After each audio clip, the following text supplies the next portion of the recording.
National Conference. Chair of the session is Nilanjan Das, Professor Nilanjan Das.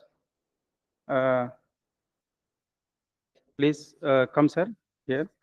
And there are three speakers today. Dr. Saurabh Todoria, Dr. Rahul Kumar Maurya, and Saurabh. Please come, sir.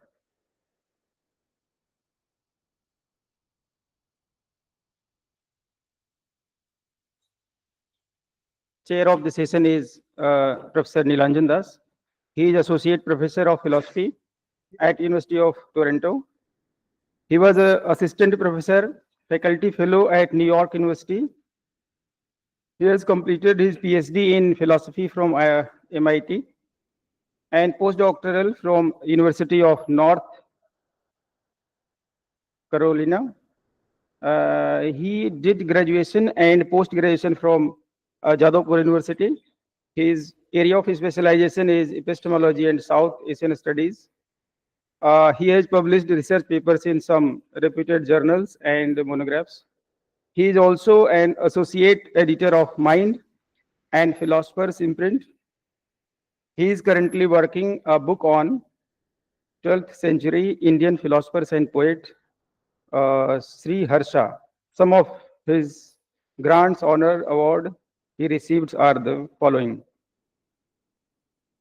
Some awards are also he is having some awards like Taraknath Das Foundation Fellowship, Columbia University, Presidential Fellowship, MIT, University Medal, Gopinath Bhattacharya Medal, and Satish Chandra D Medal, Jadavpur University. SYLEF Fellowship, Punjab Kumar Sen Memorial Scholarship, Jadavpur University. Welcome you, sir.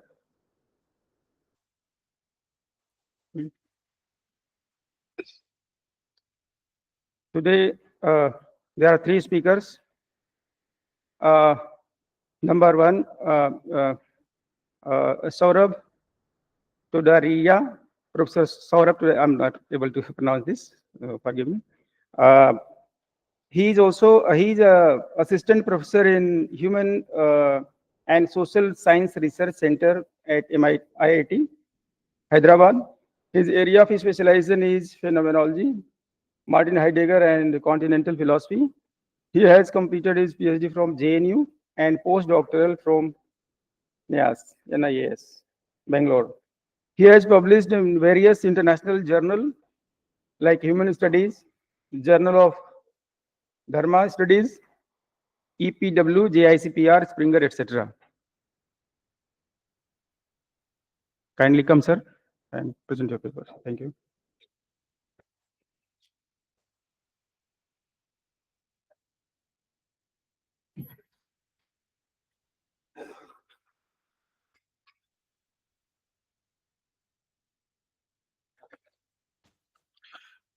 Good morning, all of you. And first of all, I would like to extend thanks to Dr. Rahul, who is a dear friend and a philosopher, for inviting me for this conference. And it is great to be around with the former teachers, philosophers whom we always looked up, and the friends. So today I'm going to basically, in this paper, I'm going to speak on kind of Rorty and Heidegger's, especially on their notion of technology. So this is a kind of a close reading of Heidegger's reading of, close reading of the Rorty's reading of Heidegger.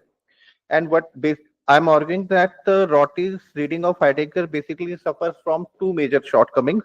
First, ignoring the question of ontology in Heidegger, and he reads and reduces Being and Time as an existential novel, like of Dostoevsky. Second, his failure to grasp the question of technology in Heidegger, and he considered it as an insignificant question. And finally, I argue that Rorty could not anticipate or engage the impact of the digital technology on human life, and gives a kind of naive and instrumental understanding of technology. And finally, I will conclude with the argument that the philosopher argument of Bernard Stiegler that the attention economy, which is triggered by digital technology, seriously challenge uh, the agenda, not the agenda, but the argument of philosophy and mirror natures that the edification is the goal of the philosophy. So, because of the paucity of the times, I will just focus on the main parts of the paper. So Richard Rorty. So basically, if I can argue that Richard Rorty, especially in the, I think the books, some of the books which I have read, Philosophy and the Mirror of Nature, Contingency, Irony, Absurdity, and other books, that what he does is giving a kind of a metaphilosophical engagement with the philosophy, where he always inquiring and exploring what is the aim of philosophy and why and how we do philosophy. And while doing that, he demolished the towering figure of philosophy and argued that how does the modern philosophy inherit the biases and the misunderstanding from the past? And the way out, he suggested, is not the better or revised philosophy, but dissolving the very discourse of philosophy into the literature, which is like a postmodern kind of a argument which he gave, where the philosophy lose its superior position and become one of the vocabularies along with the others. Such a radical and the provocative revision of philosophy, of course, is bound to raise the hackle of the mainstream philosophers, and it could be easily discarded as a purpose. Interestingly, Richard Rorty's arguments are taken seriously even within the analytical philosophy. First, because of his deep engagement with the Western analytical philosophy, as evident in his books like The Linguistic Turn, Introduction he wrote, and The Philosophy and the Mirror of Nature. Second, his critique of metaphysics is based on the sound philosophical argument that there cannot be the truth or the reality, reference, or objectivity independent of the human practices and the language. And this position is shared by the analytical philosophy, many analytical philosophy, continental philosophy, which is the main position of the pragmatism. So basically, uh, so this I quote from a text that disagree. He basically has the three reasons. First is the philosophical reason. Is related to many theoretical problems he solved with the notion of the ultimate nature of reality and our cognitive access to it. Second, practical reason was that all the historical attempts to discover the ultimate nature of anything to have failed, and throughout how and this constituted a good reason to assume that such attempts is bound to futile in general. And third is the ethical reason, which is always the emphasis he gives in the book in his books, that the traditional foundationalist paradigm of philosophy as a form of authoritarianism, which he takes from Derrida and other, it is basically a logocentrism, phallogocentrism, is basically uh, creates a kind of the intolerance in the society. So we have to give up the final vocabulary, project of the final vocabulary. So this is the larger background in which uh, he argues. So I directly goes to uh, his argument, his critique of the foundationalism. So Rorty finds the enterprise of epistemology based on the fallacious edifice that is foundationalism. Platonic search for foundation where the plurality can be accounted through some timeless and ideal entity manifests itself even in the modern epistemology started with Descartes, wherein he gives privilege to the knowing mind. Descartes basically argues that how do we know that we are conscious? So his argument is that only way to know that we are conscious is through the thought. There is no way to access the consciousness except through the thought. I think, therefore, I am. And this thought, as Descartes correctly says, is not limited to only thinking, but all the act of the intention, like willing, judging, etc. So Descartes' philosophy led to what is Rorty argues that dualism and also to the foundationalism. And the same Cartesian project is also continuous in the transcendental project, where the uh, Kant also talks about what are the transcendental grants, what are the condition of the possibilities which make the knowledge possible. So Rorty's argument is that what both are doing, the method stays the same. We have to find the foundation. And he says both Descartes and the Kant was responding to the crisis of the philosophy at that time. The same thing he says is continued in the 20th century in the analytical philosophy and in the phenomenology, when the philosophy faced the crisis, when the empirical sciences and especially psychology has come up. So what it does actually, so then philosopher took recourse to the mathematics, where antical philosopher thought of the ideal language, logical language, and interestingly, Husserl takes the form, take recourse in the mathematics, where he talks about the two essence. When you do identically vary the essence of the object, and you come up with the essence, which is like a mathematical ideal entity. So he says the project stays remains the same, foundationalism. So he says this project has to be discarded because that is suffers from the foundationalism, which he deny because ultimately uh, this is the kind of Platonism, kind of the hidden Platonism, which is assumed. So finally, if not epistemology, then what should pave the way for philosophy? Rorty's claim that it can be done through the edification, which he takes the recourse through the Gadamer's notion of Bildung, that philosophy actually perpetuates the dialogues and discussion, and it should enrich, which is he called as the Bildung. So that is the background. So now his engagement with the Heidegger is very interesting, ambivalent, and kind of problematic. So he says that Heidegger is one of the heroes, quote unquote, he says. But basically, his argument is that what he finds interesting in Heidegger is that Heidegger critiques the philosophy from the point of view of the metaphysics of presence, that being cannot be reduced into a kind of the entity. And he says this is what Heidegger actually could find out, that we cannot reduce any kind of the things. A question of the being cannot be reduced in the question of the presence as the something which is out there in terms of the objectivity.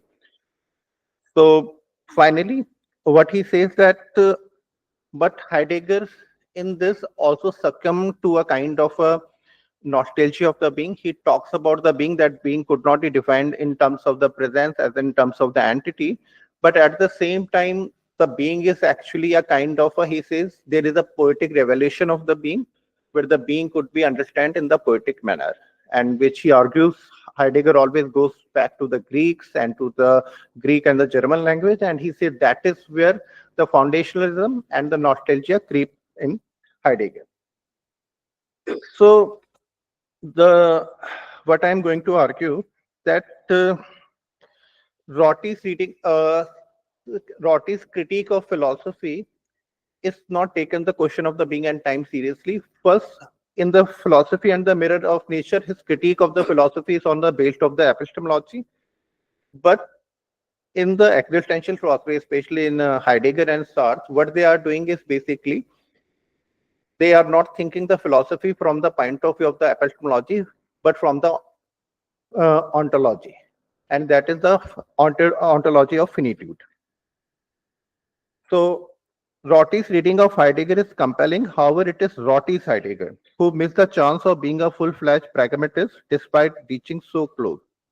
Rorty's reading of Heidegger reminds us of a Heidegger's reading of the Western tradition, wherein he analyzes the history of Western philosophy through the question of the being, and argues that every philosopher missed the question of being. Similarly, Rorty reads the Western philosophical tradition as the history of searching for the foundation, which either misses or inadvertently follows the pragmatist insights. However, the question which we would like to pursue in this paper, if a non-systematic philosopher like Nietzsche, Heidegger, or Sartre gives up the search for the foundation or metaphysics, does it necessarily make them as a pragmatist? According to Rorty, a pragmatist would stop looking for the final vocabulary and would engage in the conversation arising out of empathy and care, of course, as an ironist. However, we should like to distinguish between the metaphysics and the ontology. Heidegger and Sartre reject metaphysics as the search for the ultimate foundation. However, they make inquiry into the ontology of the human finitude. Hence, their philosophical project should be seen as the engagement with the human finitude. Heidegger distinguished the philosophical inquiry from the empirical inquiry. by highlighting the ontological difference.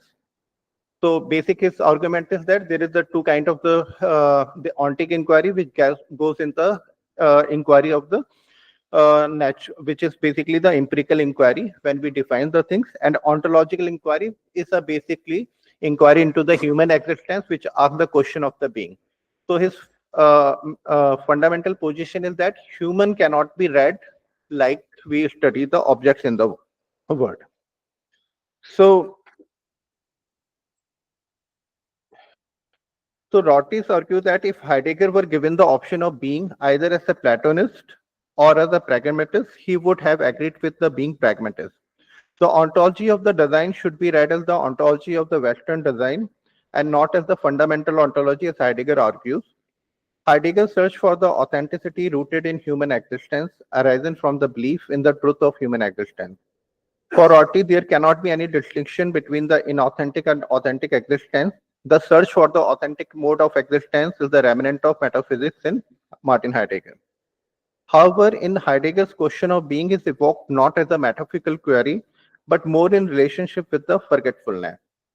Heidegger argues that the metaphysics led to the forgetfulness of the being or the oblivion of the ontological difference. The forgetfulness is manifesting in the current age as technology. According to Heidegger, modern technology is inframing, which leads to the calculative thinking. So, what Heidegger basically does, he divides the history of the Western philosophy as the search for the history of the being. So, he says in every age, it started with the Plato, where he talks about the question of the being, and finally, it culminated in the Nietzsche, who called the question of being as a becoming. And Heidegger argues that it is Heidegger's job that to come out of the metaphysical closure. And he said now the only way to reach the question of the being is through uh, poetically, when the being is defined in the not in the non-metaphysical way. But he says that in the modern time there is a danger of technology. He says that technology is something which is reducing everything into a standing reserve, into some kind of the calculable entity. What Bilgrami says, the technology changes the nature into the natural resources. So that is what the technology is doing. For Rorty, so Heidegger basically argues what actually happens then there is, because of the technology, there is a forgetfulness of the being. So what the technology does, we become engaged into the things, we interpret the things in terms of some kind of the things which can be calculated, which can be measured, but we forget the other modes of the being, especially the poetically. And this forgetfulness, he says, is triggered by the modern technology. However, for Rorty, there is no danger in the forgetfulness. He says, being what, but what is forgotten when we, I quote him, when we forget the openness of being. Heidegger's familiar and unhelpful answer is being. Heidegger's suspicion toward technology is nothing but the nostalgia of the pre-technological world, which is impossible and insufficient solution. That is what Roddy's argument. And Roddy is very optimistic towards the technology and argues that it could facilitate the democracy. And there is no point of blaming technology for the human problem. So in Rorty's progressive liberal utopia, the person will be a public liberal and the private honest. They will try to minimize the injustice and cruelty, but at the same time realizing the contingency of it and won't believe in any meta narratives of emancipation.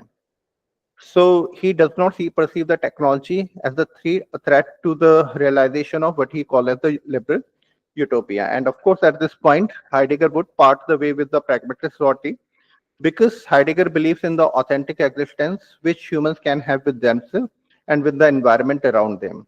The question of forgetting is significant in Heidegger, as the forgetfulness can make them inauthentic and lose the touch with the authentic human existence. Heidegger perceives the danger in technology where humans can have only instrumental relationship with the environment and converting the environment into the resource. Though Heidegger does not directly talk about the relationship between the technology and society, but he could see the overwhelming power of modern technology, which will slowly subdue the other form of existence. Hence, ignoring the question of technology and treating it purely as a neutral instrument in the hands of humankind is to remain oblivious of this power to constitute the subjectivity and perception of the world. The neutrality thesis regarding technology advocated by Rorty misses the challenges posed by technology, especially in the contemporary times. So, if the project of the epistemology and ontology is given up, and Rorty completely underestimate and inadequately deals with the question of technology in his work, his understanding of technology remains naive, just an instrument in the hands of the human who will decide his good or the bad use. Unlike Marcuse or the critical theory school, he could not blame technology for the alienated existence unleashed by the consumerism, as would have led to the belief in the trans-historical essence, something like the unalienated life, which he wanted to avoid as a pragmatist. However, Rorty's disbelief in any kind of the his disbelief in any kind of the human essence make him overlook the problems inherent in the technology. On the one hand, he perceived technology as immensely beneficial for the humankind. He declares, quote him, the triviality of the chat rooms and the mindful proliferation of websites are a small price to pay for the political opportunity which the net offers. We in the rich old democracy who are accustomed to intellectual freedom may not appreciate what the net can do for the people in places like Peru and Kazakhstan. Unquote. He goes on to recommend that the funds spent on UNESCO and on the shipping people like him to the international conference should be spent on the fiber optic cables providing internet connectivity between every educational institution in the world, starting with the universities and proceeding down to the primary school. So this will lead to the more public transparency, easier whistleblowing of hidden government abominations, and more accessible education for poor children. Indeed, Rorty argues a lot of wonderful thing could happen. The internet could be the development of the international political class, where the penny press was the widening of the class in the 19th century's Europe. So the problem, but the problem which basically his optimist, so what we call that Rorty has the optimistic and the neutral view towards the technology. But what we are going to argue is that he could not basically see the advent of the digital technology, especially where the technologies are designed in such a way so that they can keep the people absorbed, where the people spend more and more time on the internet. So, for example, uh, just I quote is okay, okay. Oh, is just 2 minutes left now. So basically, I conclude. So basically, his argument is basically is that there. So the argument is basically that there are the technology which I take from the Bernard Stiegler, that there is something called the attention economy, where the technologies, some technologies are designed in such a way, like the online gaming, online social media platform, chat groups, where the people, where the economy is something where the people give their more and more attention to the to this online devices, and the consumerism and they are getting thrived by it. So so what the Bernard Stiegel argues, that the notion of the memory, the notion of the cultural tradition and the storytelling is something which is deeply threatened by this advent of the technology, which is designed in such a manner where the people are spending more time in the online, and they are not designed neutrally. They are designed in such a way that the people spend more and more time on the online devices and stay connected. So this seriously, what I argue, uh, challenges the Rorty's notion of the edification, which he argues, which is of course through the conversation and storytelling. So I think, and this is the final conclusion, that between this foundationalism and the liberal utopia, the question of the technology and the conversation in Rorty, uh, the question of technology must be taken seriously. So this is what I'm going to, yeah. So that's all. Thank you.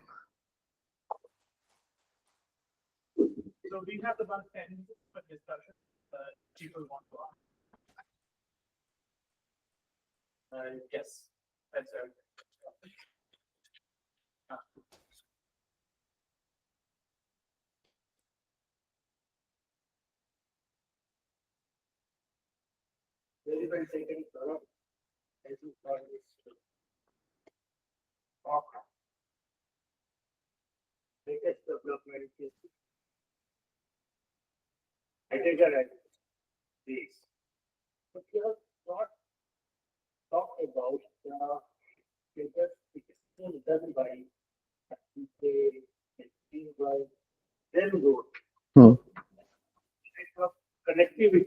Hmm. Correct.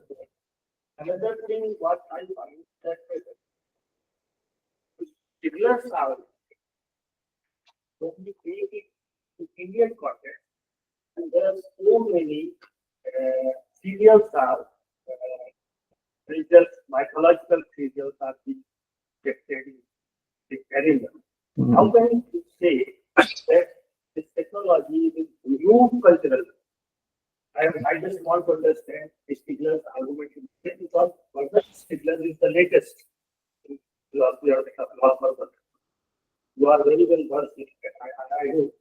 Oh yeah.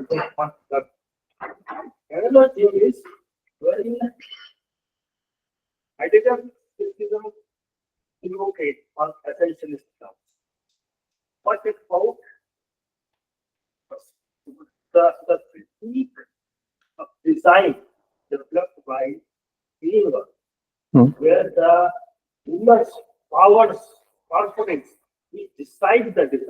Hmm. Hmm.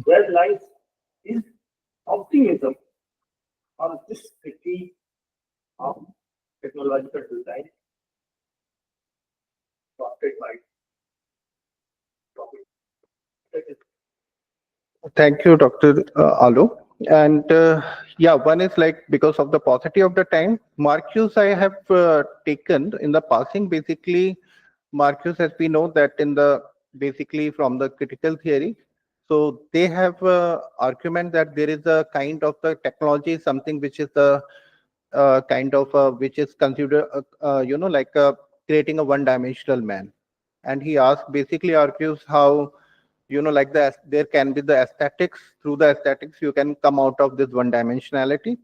But Rorty won't go with that, I think, philosophically, because Rorty's argument there cannot be like the telos and the grand narratives. Okay, there is the emancipation, there's the true human nature, unalienated existence, and technology is a kind of uh, creating that forget anti.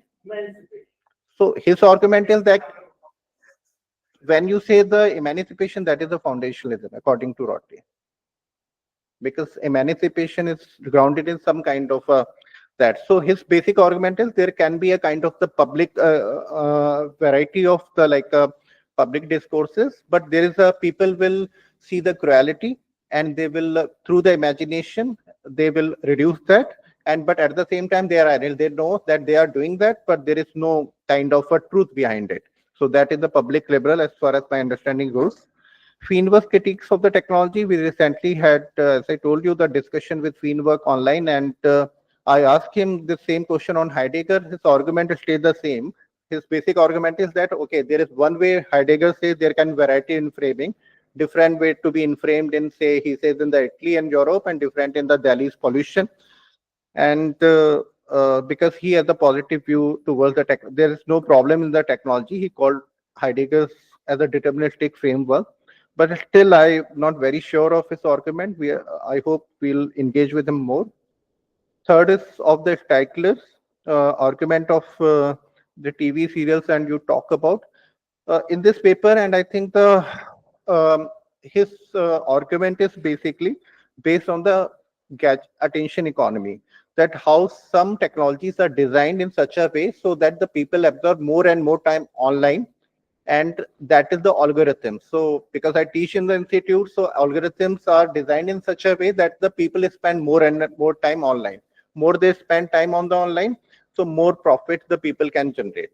So algorithm, so there is a, he basically called for the ethics actually, that in the design there should be kind of the ethics where the algorithms are not designed in such a way so that the people keep on spending the time, especially the young kids, in online.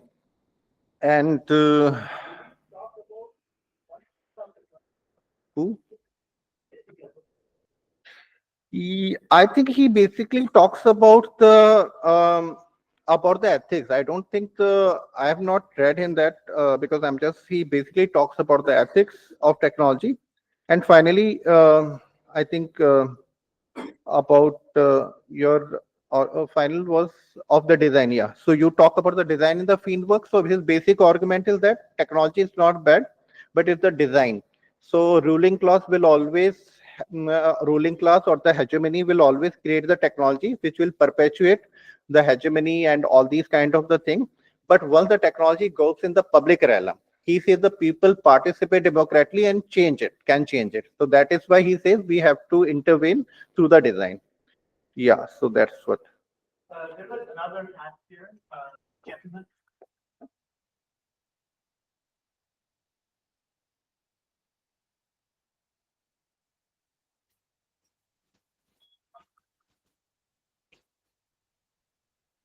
Sir, I just had when you were mentioning about René Descartes, cogito ergo sum. I think, therefore I am. You mentioned that thought is necessary for existence. So thought is something which precedes existence.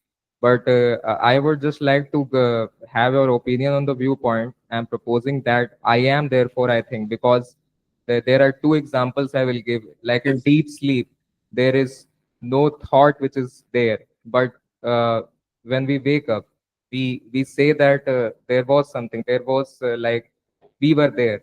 There was no thought, but we were actually there. And in coma, actually there is no thought as such, but the person is still there. There is some sort of existence there. So will you say that I am, therefore I think, or will you say that I think, therefore I am? Well, I think the Descartes, this is slightly off, not in the scope of the paper, but basic, I think the Descartes was doing a very kind of the rigorous and the philosophical kind of the discussion. I think the way I understand the question in that, how do I know I am conscious? This is the basic question. So only I don't think any way to self-conscious through the thought, because whenever and through the thought, he doesn't mean conceptual, full-blown. He says even the willing, judging, doubting, he writes in the that is there. The only way to know how I'm conscious is the thought only. When I have the thought, then only I know, okay, there is something called the consciousness. Like like in terms of the knowing. So I don't know, for example, if I say, like of course, like Sarth and all that, the consciousness is something which is in the background. But if I have to answer the question, how do you know I am conscious? The only way to access to the consciousness is through the thought, through the act of the thought and the intention. I don't know there is any other way to, access to the consciousness except through the thought. Even if you say, okay, I'm in the deep sleep, I was conscious, that is also thought.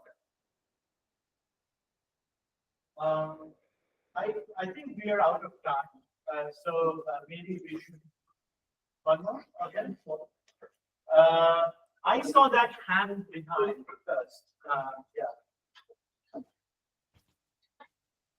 Sir, my name is Anupam. Sir, how do you see technology as a disadvantage or a advantage tool?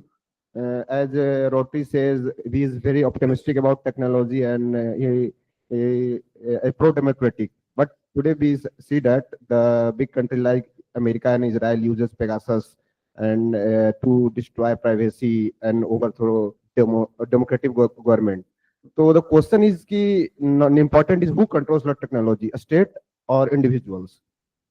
Rotty's argument on this would be simple. He says that is not the so he would, as a pragmatist, he would say, okay, then we have to engage, because this becomes a question of the pragmatic question. How do we improve the technology so that it should work for the common good? So let's discuss, talk, find the way where we can better our technology. So his answer would be simple, right? Yeah, so he says in the liberal democracy, people will participate and will discuss and come up with the solution which will improve all this. So he would welcome this. Sir, the real threat is they are destroying the privacy, like Pegasus used. So how can we overthrow that the democratically the autocratic government or like this? So yeah, so this is the question actually. for which other philosophers we have to take in. Yeah. I think we should bring the session down to a close. If you want to ask a follow-up questions, raise your hand again. I think that's the. I don't think we have time for more questions in this session because we need to get to them. Okay, thank you. So let's thank our speaker.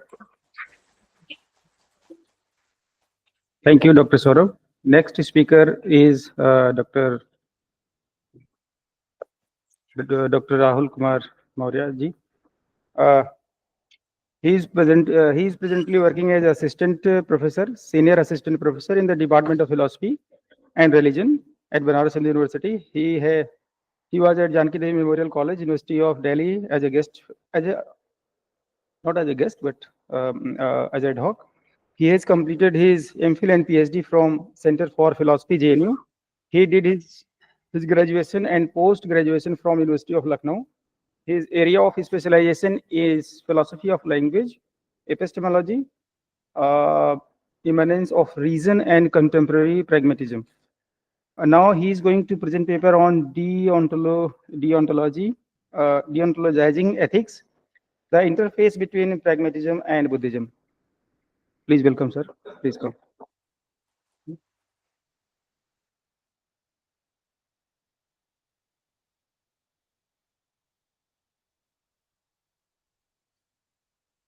So a very good morning to all, and thank you, sir, for your kind words. So I have planned to speak on the title Deontologizing Ethics, the interface between pragmatism and Buddhism.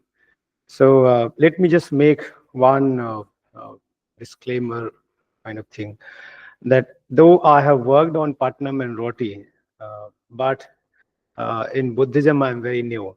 So though I'm attempting to see, or you can say a kind of making an interpretation, which might be very superficial about Buddhism, particularly whether we can read something of pragmatism in Buddhist philosophy.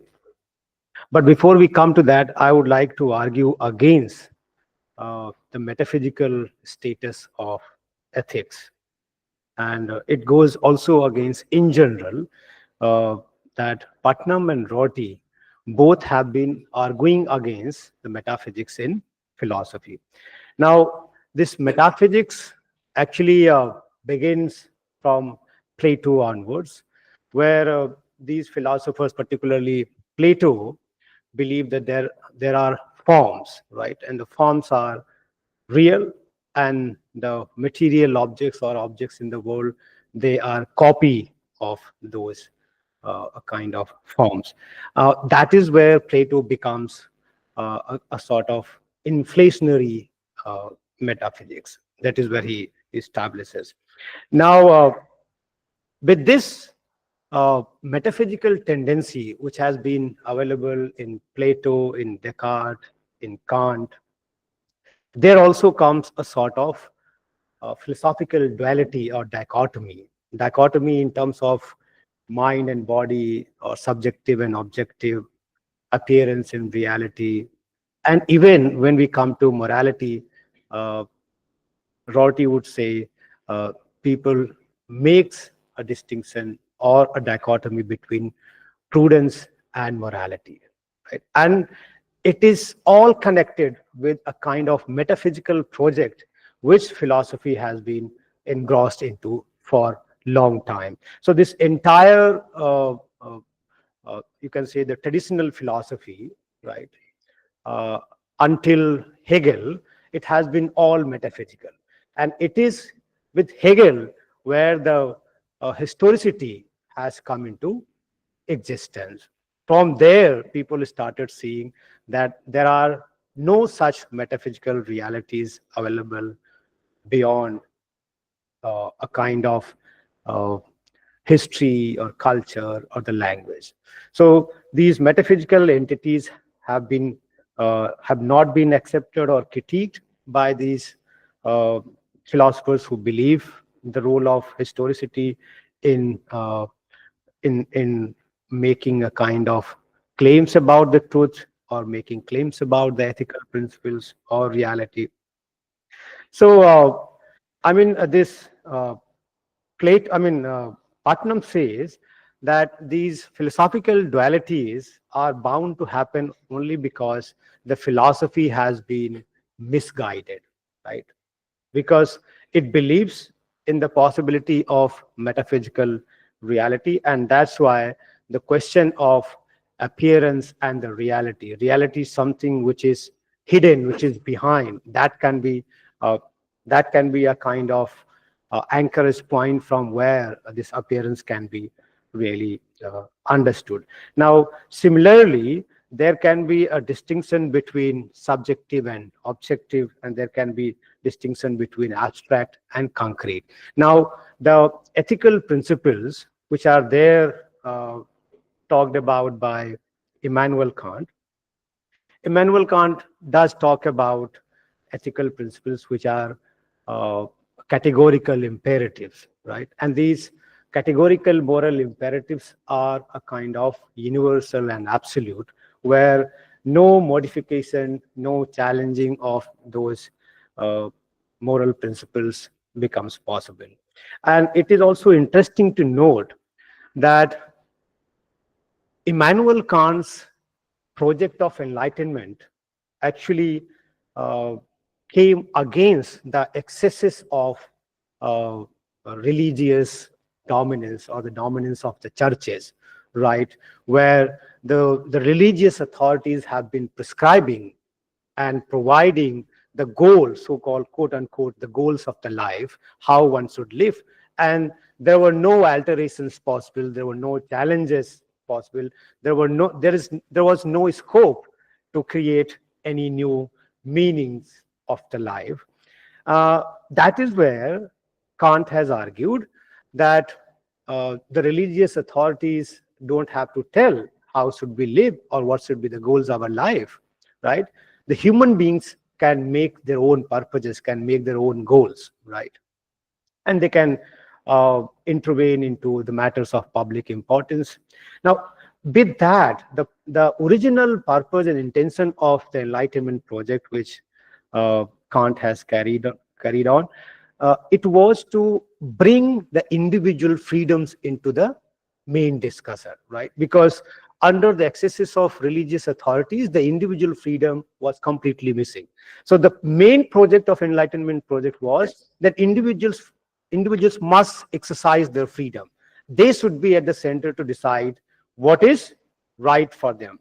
Now, that freedom, which has been which has been at the core of Enlightenment project, has been also, you can say, ruined by Kant himself by supposing the region with capital R.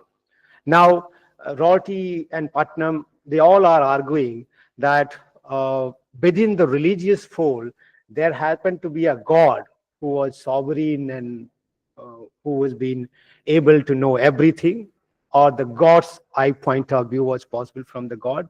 And now they have replaced the God by the region with capital R. Now, the region can actually tell you how one should live or what should be the moral principles for us, and they will become once and all for all the time to come. So, I mean, the freedom which he wanted to restore by bringing this Enlightenment project has been also systematically killed by bringing the region with capital R and assigning the same role which the God was playing. And that's why the individual freedom is again has been actually eliminated from the main discussion. The point is, if you believe that there is certain kinds of metaphysical region which can prescribe the moral principles or which can know the moral principles once and for all, then whether you are right or wrong, the scope for challenging it, the scope for modification, or what Rorty would say, the new description, right? The new vocabulary which can suit to your own time, to your own purposes, will become completely impossible. Now, that is where also it becomes coercive. It becomes a kind of oppressive against the majority. And we all have seen in the history that there have been some people at the center who have been claiming a so-called that authority very equivalent to God, and they have been claiming, no, we have known the reality, we have known the truth, we have known what is it to be a human being, or in what kind of life actually you can realize. So that redemptive life, which has been the goal within religious folds like in Christianity. Now that redemptive goal becomes possible only when you already presuppose that there is certain fundamental human nature. And it is only because that somehow you got derailed from that basic fundamental human nature, and the purpose of redemptive philosophy is to restore that, to restore your true nature to your true self again, so that you become liberated. Whereas the pragmatist philosophers would argue that there is no predetermined goal of the life. It is all historically generated. So the human beings have come contingently into the existence. The only difference between the animals and the human beings is, Rorty would say, that human beings have got certain complex and variegated forms of capacities, right? Otherwise, there is no ontological difference between the bipeds and the four-footed animals. They all belong to the same category called animals, right? Very equivalent to what Darwin would call about. So as this evolutionary principle claimed by Darwin has been actually furthered by these pragmatist philosophers. So if you have presupposed that there is a deeper human nature, then a certain ethical principles will follow from that. And then those ethical principles will become final, and there cannot be any modification, there cannot be any alteration. So even if they are not serving your purpose, you are not able to change it. And that is where they are even doing disservice, something which the ethical principles were supposed to do, rather they are doing the contrary. And this is inherent into the very metaphysical reading, or this is inherent into a metaphysical way of doing philosophy. And that's why even Putnam would also say that he's bringing here Levinas, and he's saying that your moral obligation is not because you already hold quote unquote the universal moral principles, rather it is your immediate exposure to the suffering of the individual. You are moved by observing the individual suffering, and that's why you move to help that person. You are not responding to certain kinds of moral universal categorical principles, rather you are moved by the suffering which is very immediate into your contact. And that is where it is also possible to look the concrete situations, what kind of requirements the person might have to alleviate his suffering, rather than helping the individuals by thinking of universal moral principles. And Rorty has also brought in an important discussion, and he says that, look, why do we need to think about morality? We need to think about morality only where it humanly and naturally becomes impossible to respond like a moral human being. He's saying then when it comes to help your own child or alleviate your own individuals and close loved ones from the sufferings, you do not think about the moral principles. You immediately respond because that is how you feel connected to them. You only think about moral principles when you have a very distant relation to the human beings, where you are not moved by a very intimate connection. And those moral principles, right, studied into heavenly abode, cannot actually get you moved to the action. And that's where to cultivate human beings, connecting them sentimentally to the other human beings, as you are connected with your family members, as you are connected to your loved ones, where you do not require any ethical principles to think of. And as long as you need to think of the moral principles, you never get into action to act. You are never moved into action just because you think there are moral principles and according to which we have to move. Because whenever you are really moved to help others, you are moved by certain kinds of intimate connection, by a kinds of sentimental relation to the other human beings. So I think Putnam and Kant, they both actually stand on the same footing. They would believe that ethical principles cannot be universally realizable, or they cannot be universally accepted. We have to be sensitive to the very concrete situations, to the very individual context in which somebody is really caught into. Now, after having talked about these two pragmatist philosophers and arguing against the metaphysical nature of ethics, now I would like to come to Buddhism. And I have just drawn certain points to engage whether we can read pragmatism, or there is any pragmatist reading possible into this Buddhist ethics or principles. Now, the first line about Buddhism is that reality is constantly changing. So there is no fixed reality available. This is very core of the Buddhism, and that is where I clearly read it is a pragmatist approach, that reality is not available to you in a metaphysical sense, right? The very pragmatist principle is there, since reality is momentarily available. The only moments are real, and that's why this the principle of apohavad, which is nothing but this principle of nominalism, would say, since the reality is not available to us, right, we have to just interpret those momentary realities, right, to come out with certain vocabulary, to come out with certain conceptual scheme which are helping to run our life, right? They are not talking about any kinds of metaphysical realities possible. Another is the suffering is, suffering is a kind of truth that Buddha has talked about, but then he is also talking about suffering as an experiential fact. For Buddha, suffering is not a metaphysical category.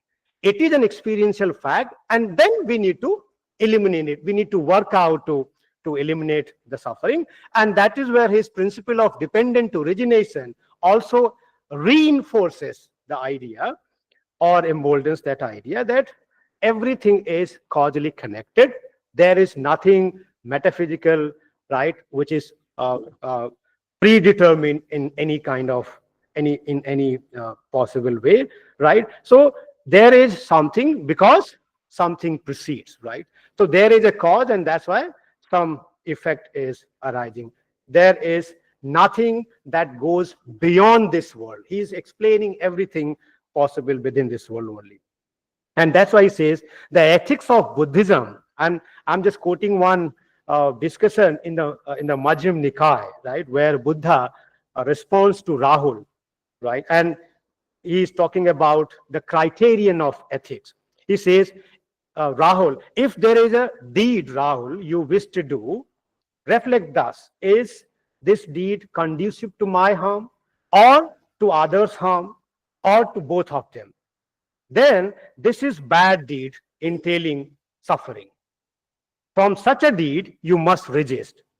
And if there is a deed you wish to do, reflect thus: is this deed conducive to my happiness, or to others' happiness? Then that deed is good, entailing happiness. Such a deed you must do again and again. Now, here also I clearly read a pragmatist approach. He's saying that if something is harmful to you, or if something is harmful to others, right, then that deed we should not really embark upon. And if there is something which is good for you, or good for others, or good for both, then of course that kind of action or that kind of deed you must approach. Now, here, to understand what is conducive to us in a good manner, and what is conducive to others, it also involves a kind of public conversation, which is something that even Rorty is very fond of. How will you decide what is good for me and what is good for others without really taking point of view from the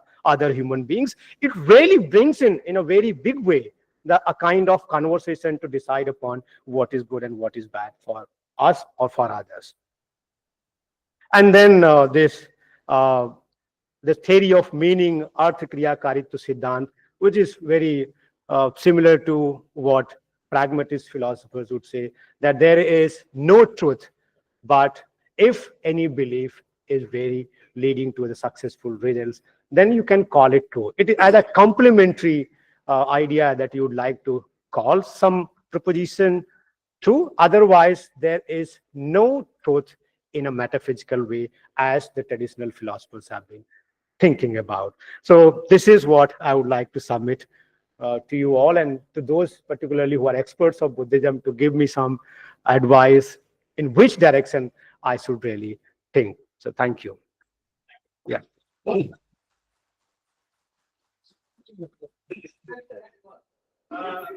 No, so I'm going to be bombarded. So let's start with the gentleman with the Hmm. and then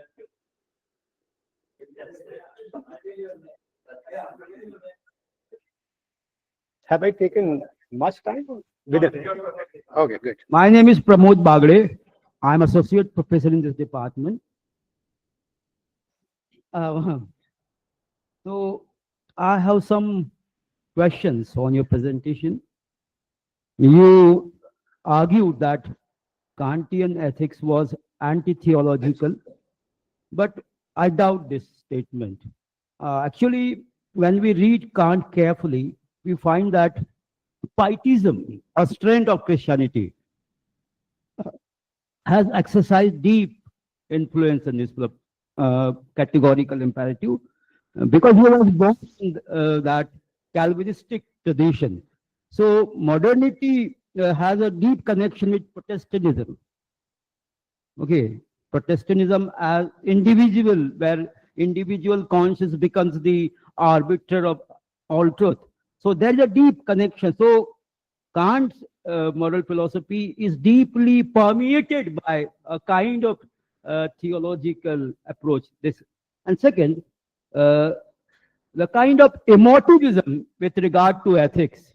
Uh, Talking of Levinas, while referring to Levinas, you kind of propounded emotivism. Okay, emotion is the source of moral duties, but is that true?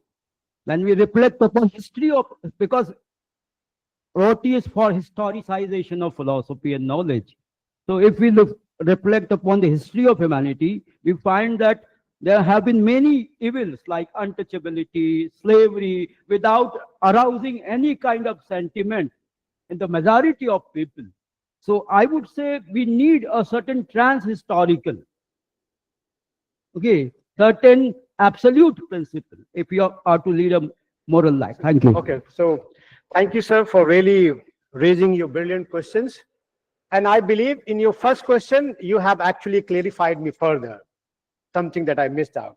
So I think that is what the contradiction in Kantian philosophy is, because he wanted to bring the human freedom, the freedom to individuals, but since his goal was driven extremely by the religious motivation, and that's why when he brought the region with capital R, right, the individual freedom is also systematically eliminated, right? So I think that freedom, which was embedded in the Enlightenment project, right, could not survive because of this region trying to envisage the moral principles in a universalistic and absolutistic framework, right?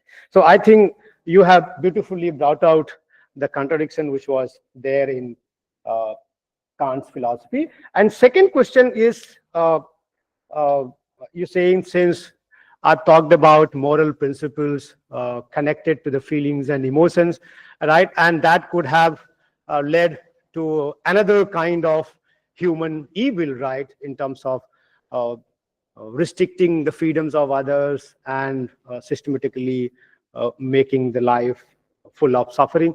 I think it is rather other way around. I take it that this untouchability or any kind of suffering, I mean, suppressing women, the half of the majority for a long time, and not allowing them to come into the public forum, right, has been only done because of this thinking, a metaphysical thinking, that the people have thought about, look, this is your life goal. This is what you should do, right? You are to be within the four wall, right? You are not supposed to move out. And that's why it was very difficult to challenge it. And people accepted it for a long time. But if you believe that there is a kind of fallibilism or contingency, right? We are, you can say, imposing certain kinds of moral outlook upon ourselves by collectively deciding. And then we also bear the responsibility of being mistaken. And hence, you can, anytime, you can change it by consulting others or receiving the criticisms from others. So I think it has permeated and continued for a long time, not because of the pragmatism it will be, rather it is because of the metaphysical thinking that has made it impossible to challenge it for a long time. Thank you. Okay, so I'll go to Professor Shamik Gupta first and then to Professor. Yeah. Thank you. That was very interesting. I have a very friendly comment, which I really liked at the beginning, the way you went through the narrative of, you started off with Plato thinking that there was this metaphysically substantial form of the good, for example. And then we get rid of that. We start thinking about morality in terms of human nature, reason, freedom. And then Roti thinks, well, that's taking freedom and reason too seriously. And so then the conclusion is he's basing everything in his historicity and that historical narrative. And my friendly comment is we must remember not to take that too seriously either on the Rotian picture. Right? So we mustn't let history play the role of human reason and freedom and the Platonic form of the good, if you see what I mean.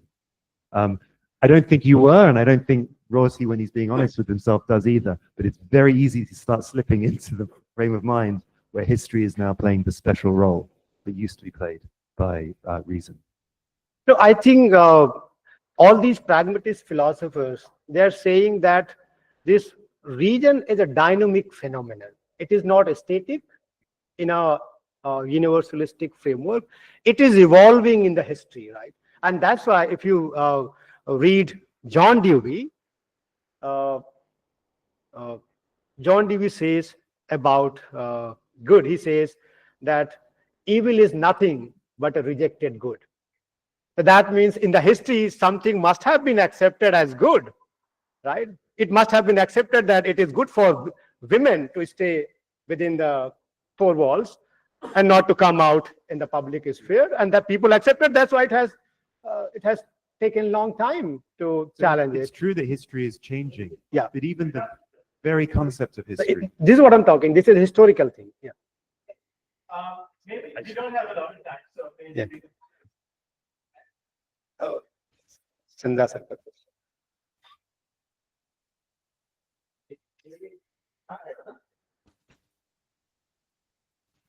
Rahul, just a few things that I thought be wiser. Distance your mic. You would be wiser if you attended to that, because Putnam's position, especially in his last work, 2008, Jewish Philosophy as a Guide to Life, in that he does come across as a very strong foundationalist, though he's exempting religion from reason. And there he's saying that there is a set of foundational beliefs in Jewish religion. And he, as you remember, he's taking Rosenweich, Martin Buber, Levinas, and Wittgenstein all together. So you cannot take Putnam as a fellow traveler in the Roti journey after this book, because here there is an exemption from reason.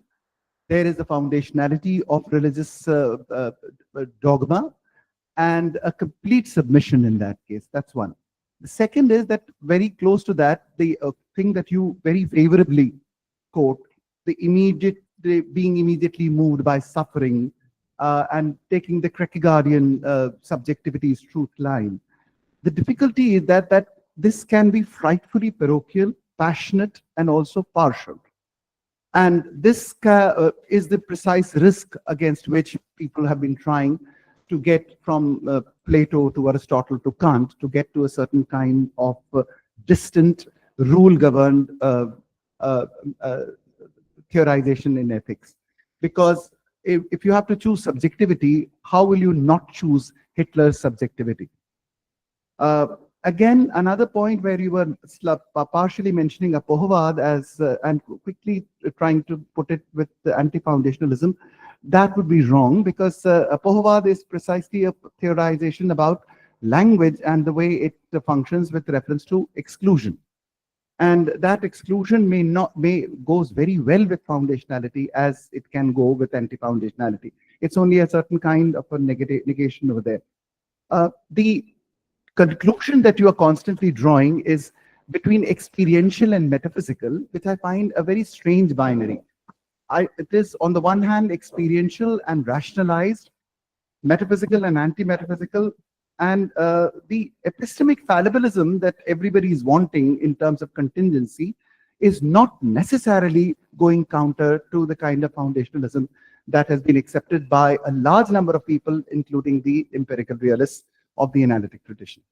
Okay, so sir, you have asked too many questions, and they are really brilliant questions. So let me begin with your first question, Putnam-Rorty difference. So yes, I do read the difference between Putnam and Rorty, and there is a tension between in Putnam's conception of truth, or even because he talks about two things with regard to region. That region is tied down to historicity, language, cultures, right? But then, and that is where he talks about the immanence of region to the language and all. And then he also assigns the transcendence character to the region, that it also transcends the historicity, the language. But I think if you are allowing the fallibility, right, even if there is a sort of metaphysical reality possible, but then if you have no way to fathom it, if every attempt to understand will flourish, will come to the surface only via certain kind of one or the other kind of language or culture. So, I mean, it becomes completely unfruitful to think about the possibility. And this is where Rorty has been also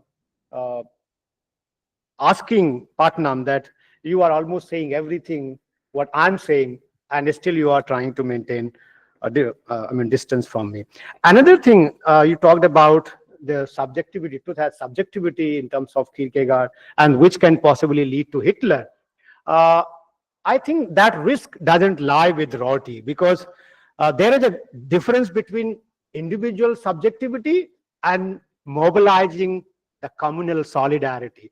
So something, truth that he talks about is not purely subjective, tied down to the individuals. Rather, if I say this is Mike individually, then I can go wrong. But then I have to take everyone else on the board to decide whether it is Mike or something else. And that's why it is still possible that collectively we all can go wrong. But at least the risk is lesser than saying that I'm saying this is the Mike. So he is channelizing the communal solidarity to decide, and not he's saying that individually I'm deciding. So being Hitler in an individualistic way is impossible here in Rortian framework. So we are out of time, unfortunately. No, I'm sorry. So with apologies to those who wanted to ask questions. Let's thank the speaker. yeah, thank you. Thank you.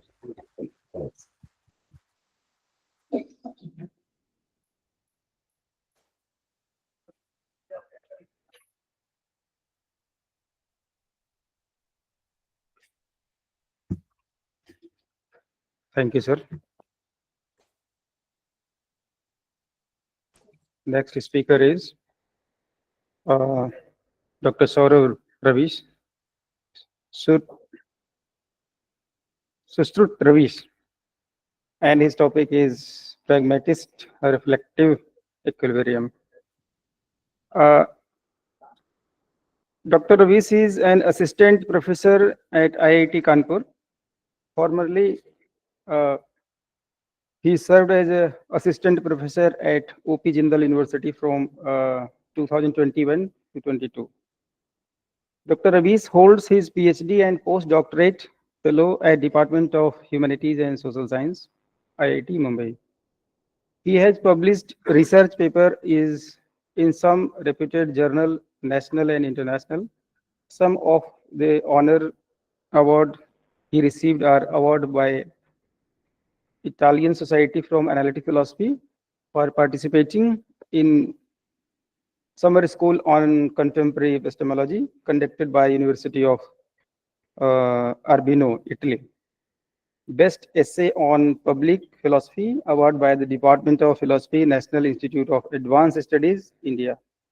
Grant award to Central European University for participating in summer school on moral epistemology conducted by CEU in Budapest, Hungary.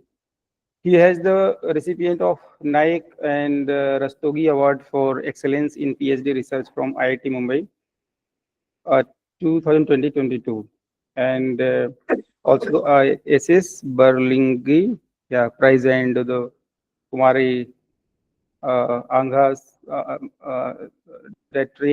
prize for obtaining highest marks in MA Philosophy, Savitribai Phule, Pune University, Pune, 2015.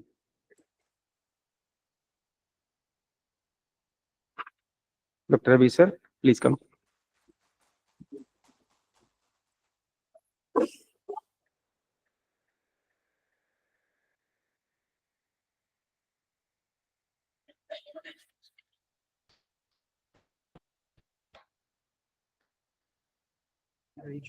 This will be okay. I think Zoom is better. Yeah, इसको कम कर दीजिए. एक पिछले वाला ही कर दीजिए.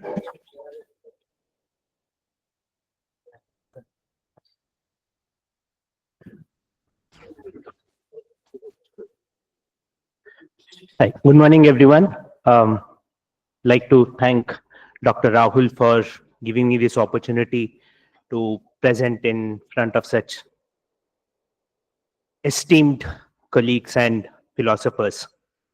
So I've been working on reflective equilibrium for the last 6-7 years now, and I have used it to think about moral progress, social epistemology, applied ethics, and so on. And at this stage, I'm like this elderly family member who, no matter what problem you go to, they'll always give the same home remedy.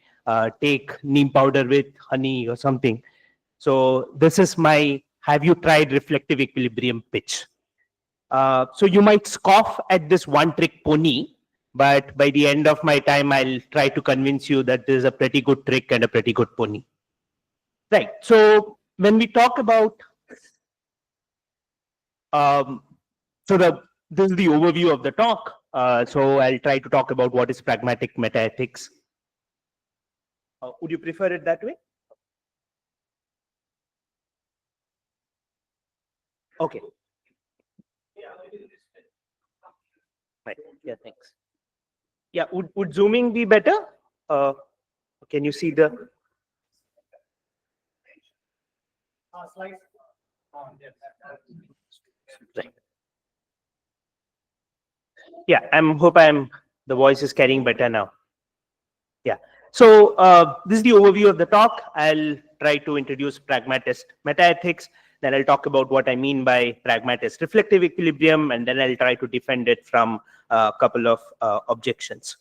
So I would like to make it clear that when I talk about pragmatist metaethics, I'm specifically talking about cognitivist metaethics, and I'm building on work by C.S. Peirce, Cheryl Mizak, David Wiggins, and Diane Henney. And I'm not talking about Rorty and other non-cognitivist pragmatists. So one of the things that stands out in cognitivist metaethics, as you can imagine by the name, they do believe that moral statements are truth apt, that they can be true or false. And a thing to build on strongly for anybody interested in such a project is what is referred to as the truth norm of assertion. So which is to basically say that assertion is always delivered with a certain confidence, a confidence that itself is rooted in the belief that there is something outside of the assertion that stands as its guarantor. When we arrive at a belief that is at the end of a moral inquiry, one which stands in judgment as an assertion about how things are, first holds that we consider ourselves responsible for the truth of our claims. In other words, we place ourselves under a truth norm when we utter assertions, and we take those assertions to be embedded in argumentative and practical context in a way that makes it appropriate for the asserter to pay the price if she asserts falsehoods. So Mizak also says that we take truth to be our aim, and in Mizak's own words, her account is an attempt to make sense of the standards of rationality, truth, and value as genuinely normative and binding, while recognizing that they are a profoundly human phenomena. So Diane Henney also points out that cognitivist metaethics is borne out by the phenomenology of moral judgments, and if you are a pragmatist, then you cannot help but take into account this kind of phenomenology. And by which I think she means that when you are making moral statements, it doesn't look like you are simply stating them. There's a certain kind of assertion about the moral statements that you make, and therefore cognitivism is better positioned to capture that. I also would point out that if you are following cognitivist metaethics, you have a notion of moral objectivity. We'll talk more about it, but just to give you an idea, if you are a pragmatist and cognitive pragmatist, the way you think that gravity holds over the whole of Earth's surface, given our evidence and experience, we should also think, given our evidence and experience, that slavery is morally impermissible across geographical and cultural context. The judgment slavery is wrong has all the same marks of truth as the judgment about gravity. It is stable, immune to future recalcitrant experience, and when it is a product of inquiry, secured by a method that stands up to social pressures. Pragmatist obviously has these other kinds of features. It is anti-foundationalist, it is contextual, it is fallibilist and communal, because people have already talked about it. I'll not repeat this, but all of this would hold for any kind of moral claims as well. Another thing that would differentiate pragmatist metaethics from other similar projects would be this claim that moral properties are knowable a posteriori and are linked with human experience. So this is not any kind of intuitionism which argues that we all know what is, what is moral, just, as through some special faculty or anything like that. Pragmatist metaethics is a naturalist approach, and it upholds the supervenience thesis between moral and natural properties. So any change in moral properties is possible only if you change the base properties of the physical properties that underlie that. You would also hold that moral properties are explanatorily relevant in the same way as biological or psychological properties are. They are all part of the natural world, so to speak. So in some sense, pragmatism then attempts a methodological unity for both scientific and moral inquiries. So this is what is held in Peirce. He would talk about different kinds of sciences, and he would, towards the later part of his life, also talk about ethics as a kind of a normative science. Now, you might wonder what this methodological unity is, and that is where I would like to bring in this idea of reflective equilibrium. So just to give you a brief idea about what reflective equilibrium is, it was proposed as a method of theory construction and justification by Rawls. Earlier also in his 1951 work, but much more prominently in a theory of justice, and was later supported by Daniels and Scanlon. So there are a wide range of different interpretations of reflective equilibrium. So I thought you could point out two essential structural elements of any reflective equilibrium process there is. So firstly, you can talk about what are called as considered moral judgments. So Rawls says considered moral judgments are essentially screened and filtered moral judgments from our initial stock of moral judgments, and this screening must occur under conditions favorable for deliberation and judgment in general, and to the exercise of the sense of justice in the absence of conflict of interest and distortion. So any moral judgment that you can assert with a reasonable degree of confidence can get elevated to the level of a considered moral judgment. In addition to this considered moral judgment, you have next the process of seeking coherence between these judgments. And when you seek coherence between these judgments, you also include principles that could explain these judgments of varying generalities, and you try to, get into a process where you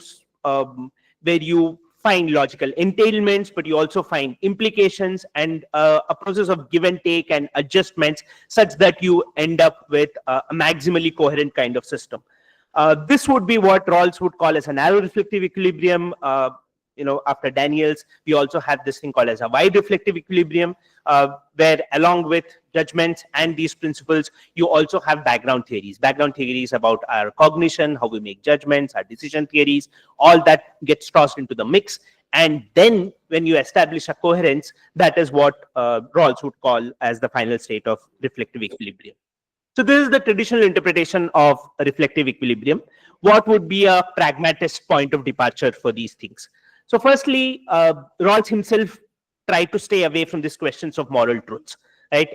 We believe that if you have a pragmatist interpretation, then it's possible to talk of objectivity in a much more meaningful and substantive sense. Rawls' theory of reflective equilibrium also tended to be largely individualistic. So in multiple places, he talks about how the process is carried out by one individual to the fulfillment of their final goals. But this is, again, given pragmatists' inclinations, we think the social nature of moral inquiries is what should be highlighted. And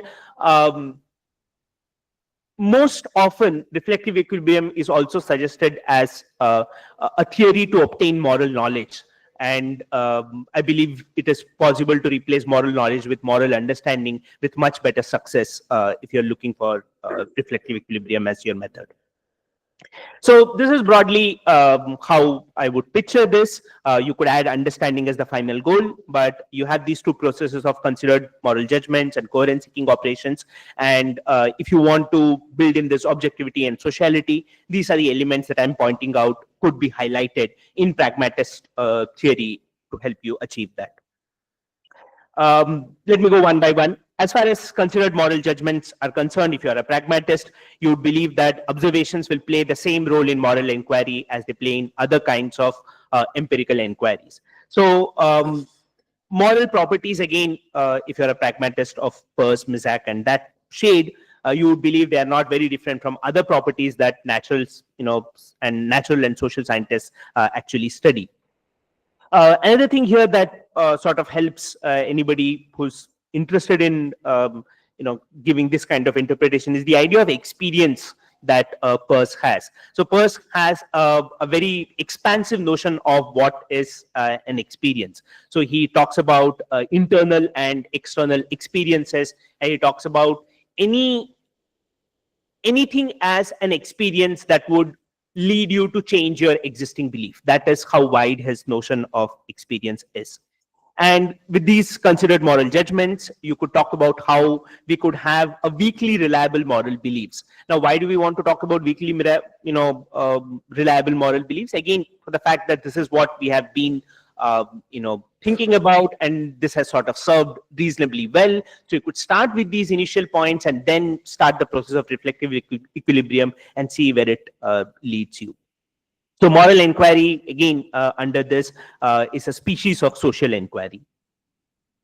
I'll not talk much about this, but in case anybody is interested, I think there's a way to get causal regulation account that a lot of moral realists talk about for moral terms, as far as moral semantics are concerned, and that could work, I think, with pragmatist theories as well. Now talking about the coherence-seeking operations, remember this is the second stage of reflective equilibrium where you try to establish this kind of coherence along three aspects. You talk about consistency, you talk about mutual support, and you talk about comprehensiveness. And here again, an important aspect of Peirce theory of regulative assumptions becomes important. So Peirce talks about what he calls as regulative assumptions about inquiries. So he says that these assumptions are not, again, of any transcendental nature, but it depends on inquiry. But he thinks these assumptions are ones without which inquiry cannot be proceeded further. So he talks about two regulative assumptions, which I think would be relevant for moral inquiries as well. First is the existence of moral reality, that is the presupposition of a moral reality. And second, the principle of bivalence. And again, it sort of highlights as to how moral statements should be considered truth-apt. So again, this is from Peirce's account, that a true belief is one which would withstand doubt were we to inquire as far as we fruitfully could into the matter. Now, if you are somebody who's interested in reflective equilibrium, this is pretty much what you could live with, and it's sort of indistinguishably close with how any in terms of both how pragmatists and theorists of reflective equilibrium would think about this. Another change that I was mentioning earlier with respect to the social nature could be brought about in the coherence-seeking operations also. Remember, I was saying that in the traditional interpretations of reflective equilibrium, it's a very individualistic account. So you try to establish a kind of a coherence between your different judgments, principles, and background theories. But we believe that if you are again a pragmatist, you could try and look into dialectical engagement. So it is coherence seeking not only within yourself, but with the community of inquirers. So interpersonal deliberations and argumentations could then be emphasized.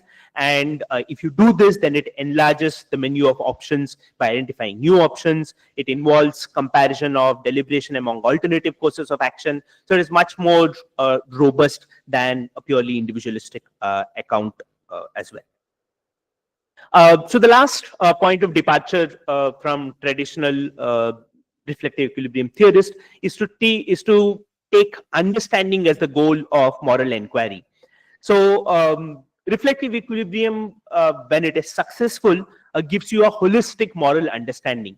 I think it would be a mistake to treat it as an aggregation of propositions that could be equated with a collection of moral knowledge statements. It's much better understood as some kind of interconnected body of information that simulates understanding. This also tackles another worry that a lot of critics have raised against reflective equilibrium, saying that reflective equilibrium doesn't seem necessary for moral knowledge.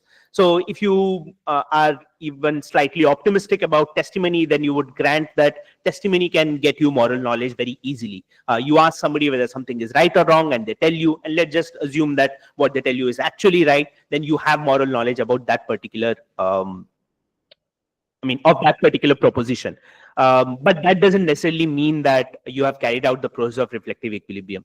Similarly, Sarah McGrath raises this point that sometimes there are these perverse moral judgments that can creep in and that can persist throughout these processes of considered moral judgments and coherence-seeking operations, such that even when you do finish the process of reflective equilibrium, you could still end up with these perverse moral judgments. So reflective equilibrium is not sufficient for moral knowledge. But if you instead replace that with moral understanding, then what you end up is what we are calling as objectual understanding. So again, in the literature on understanding, you differentiate between propositional understanding and objectual understanding. Objectual understanding is supposed to be about a connected body of information or topic. And therefore, what reflective equilibrium gives you is some kind of objectual understanding. And this is how theorists of moral understanding would also talk about. So Alison Hills talks about how appreciation of moral reasons requires a systematic grasp of morality, and you cannot have understanding of isolated moral facts. It always has to be a connected proposition. So understanding P requires understanding YP. It requires understanding counterfactuals related to P, and therefore it's a much more interconnected corpus. But you could still hold on to these essential pragmatist notions. You could consider this understanding as fallibilist. You could take this understanding to be gradational, in the sense it is possible to have more or less understanding. And again, this is something that we are sort of again pitching that you need not take understanding to be completely factive, right? So a large number of people who do talk about understanding take it to be a completely factive account, but we believe understanding can have even a quasi-factive character. Catherine Elgin talks about this, where she says that there can be felicitous falsehood. She gives the examples of models in scientific understanding, which by themselves are false, but they help us in developing understanding of the phenomena. I'm not saying too much about the quasi-factive account, but if there are questions, I'll be happy to talk about it. And again, understanding serves as a better connection to practical agency than knowledge. So if reflective equilibrium is taken to be the method to get understanding, I think it brings in closer proximity to pragmatist notions. So just to give you a pictorial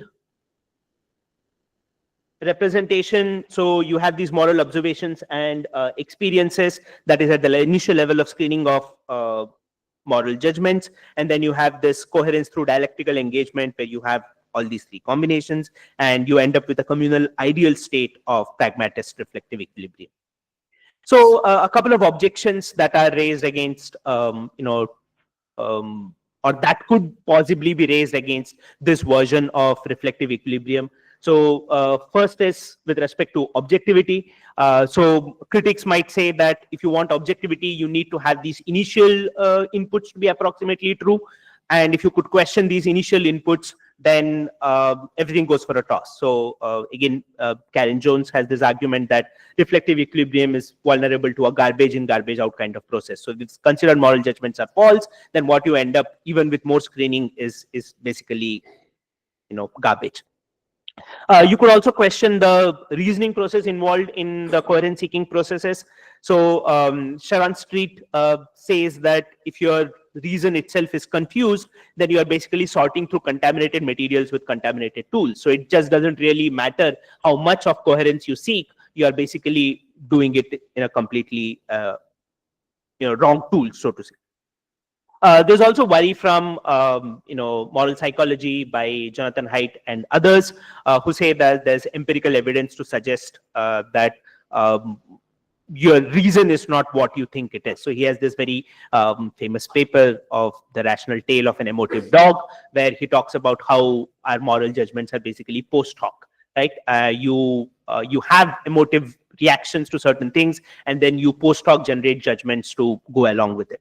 So if that is true, again, the whole exercise of screening and the whole exercise of sorting would not give you any kind of objectivity, and it would become a completely subjective exercise. So what could a pragmatist reflective equilibrium respond to that? Well, one way is to take the Quinean route and say that your basic understanding rests on logically contingent foundations, and the way you would have initial reliability of your sense organs. For example, your eye you could take your perception to be reliable because it has helped you survive for so long. So evolutionary theory could in some sense explain why our initial judgments could at least be weakly reliable. At least they are not completely off the mark. So yeah, there could be reliable psychological and perceptual mechanisms, and that could generate reliable instances of understanding. How much time do I have? Okay. Then I'll probably skip over this another issue with the social turn. So people would argue that it is very cumbersome, it is very tedious to have this kind of collective deliberations, to which you could reply that it is already in practice. Social reflective equilibrium is used in bioethics, and if you're worried that groups don't always give you what they want, then you might say that, well, we are not simply talking about getting people together randomly and asking them to deliberate. There's a certain way in which groups should be formed, and there are optimal settings for that. Right. So therefore, learning from identifying what factors and conditions contribute to elitistic achievements can help us, work with moral problems also. So this is where I end up with. I think pragmatist reflective equilibrium rightly sees morality as a community-wide enterprise that can facilitate moral understanding even in the face of biases, and moral inquiries have yielded positive results. So you think about abolition of slavery, decriminalization of homosexuality, all these were community-wide moral inquiries. And this is a point I'll probably again say more if anybody has questions. I think there are upshots of pragmatist reflective equilibrium for peer moral disagreement as well, if one takes it seriously. So in the end, pragmatist reflective equilibrium, I believe, can give you the benefits of a cognitivist approach in metaethics without giving the metaphysical baggage that a typical realist or, an intuitionist or a reduction might be burdened with. Thank you. Questions? Yeah. Okay. Let's start with.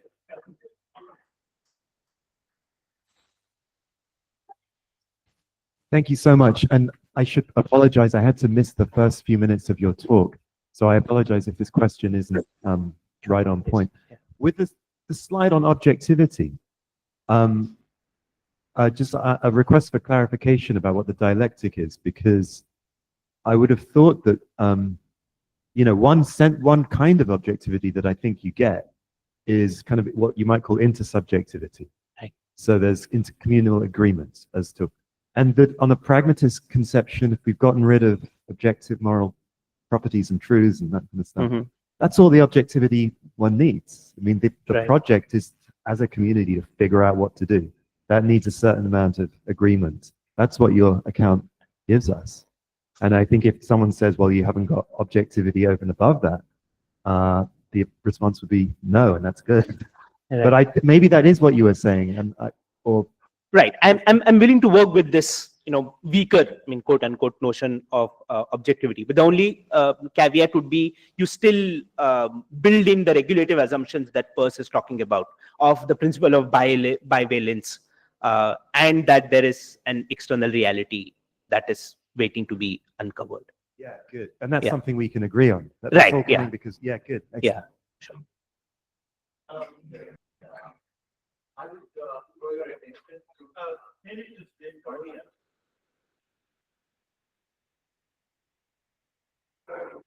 First of all, I'm happy that you have brought in the non-cognitivists, especially Cheryl Misa.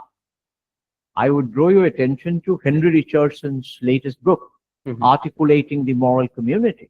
You see.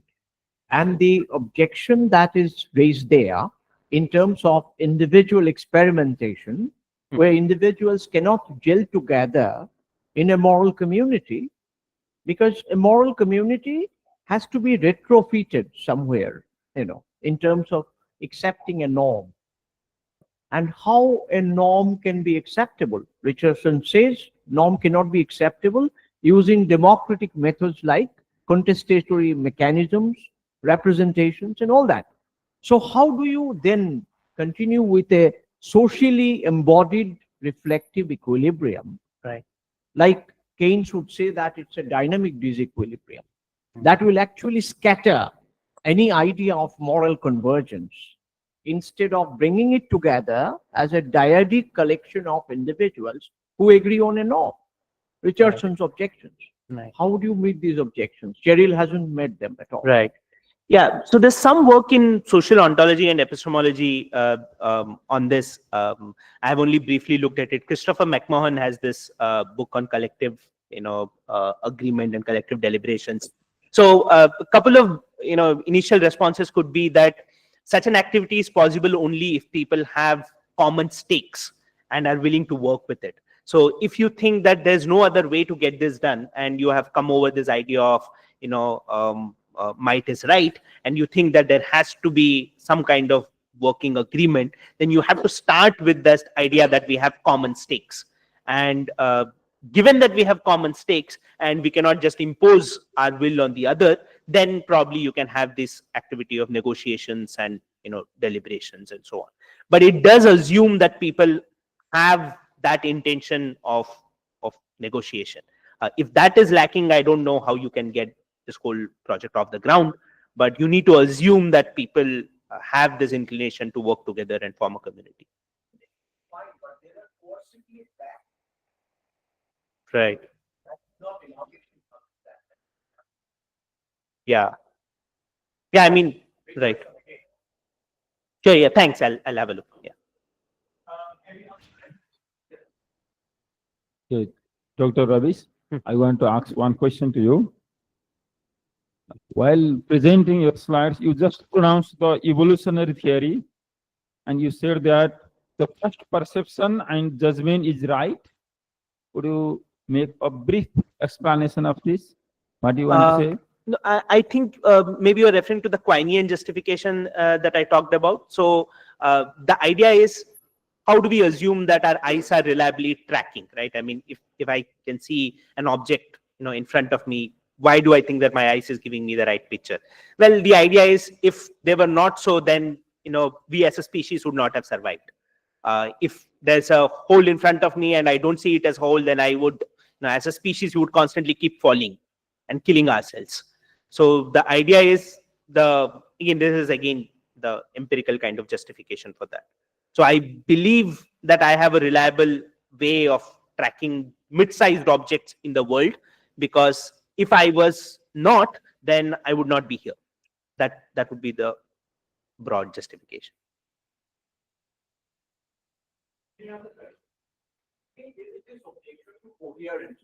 Right. Coherence theory, that's where it will be.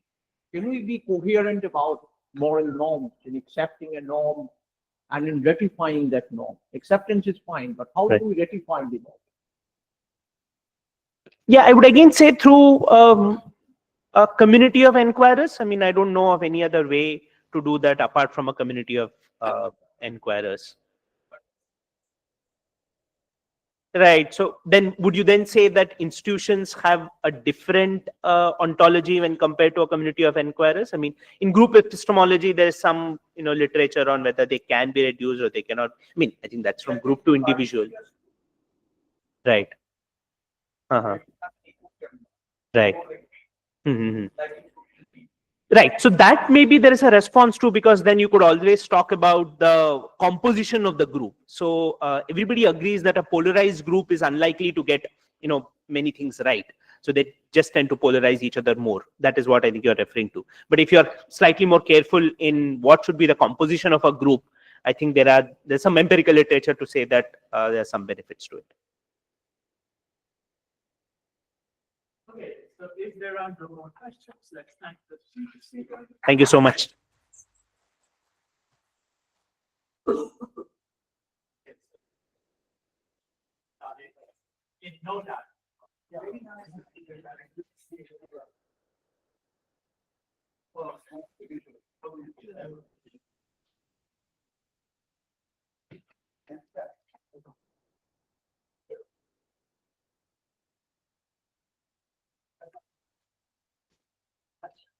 To felicitate chair of the session, Nilanjan Das, I invite Dr. Bagde sir come and give bouquet to chair of the session, Dr. Nilanjan Das.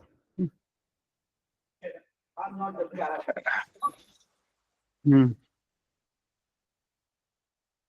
Good.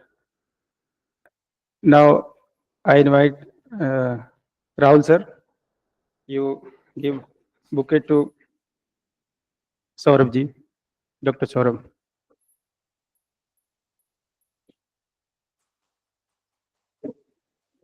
Again, I invite Bagde sir, come and give bouquet to Dr. Ravish.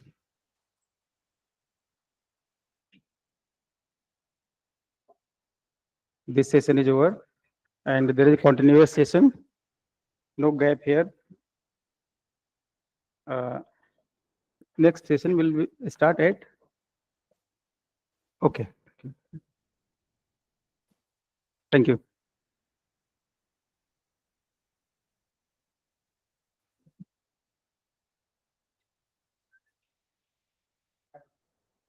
Welcome again to this second session of today. There will be three speakers in this session, all of whom are very dear to me, namely Dr. Alok Tandon, Professor Pradeep Gokhale, and Professor Ajay Verma. So I invite all the speakers to come over to the desk and take their places.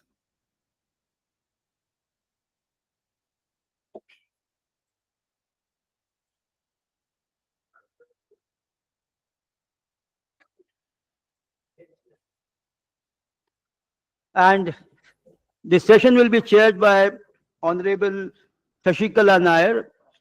Sorry, Shrikala Nair. Please take over the chair, ma'am.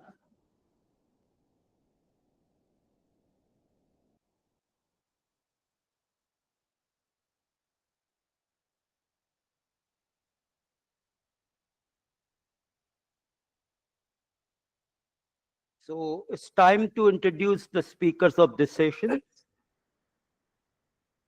Dr. Alok Tandon is an independent research scholar, and his area of specialization of social and political philosophy, cultural studies, and he has written 4 books. The Problem of Human Destiny in Marx and Sartre, Living Together in the Context of Modernity, and in Hindi, Asmita, Anyata or Asmita. So these are the very well-known books. So I welcome Dr. Alok Tandon. He'll be speaking on Ambedkar's deviant reconstruction of Buddhism, some reflections.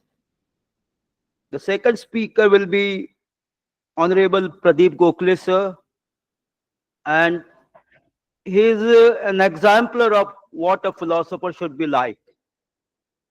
He is an erudite scholar of both Indian and Western philosophical tradition, but yet he is so self-effacing, so humble. And not only that, he is a socially committed philosopher. So I welcome you, sir. Next speaker is Professor Ajay Verma. Professor Ajay Verma is a professor of philosophy at Jawaharlal Nehru University, and his main book is The Buddha in his Dhamma, a critical edition, which he wrote with Akash Singh Rathore, and he's equally interested in Indian philosophy. So I welcome you, Ajay sir. So now I hand this session to the chairperson, Shrikala Nair ji. She will conduct the next proceedings.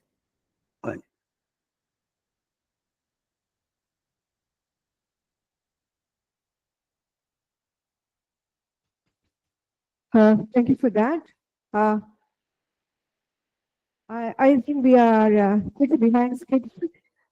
Without wasting much time, let me call upon the speakers in the order that has been given to me. First, may I have the pleasure to invite Dr. Alok Tandon. Over to you.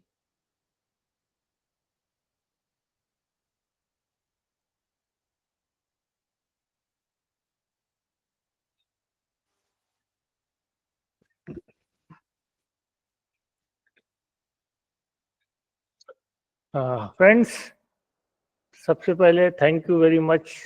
First, thank to Rahul ji, who invited me to this August gathering.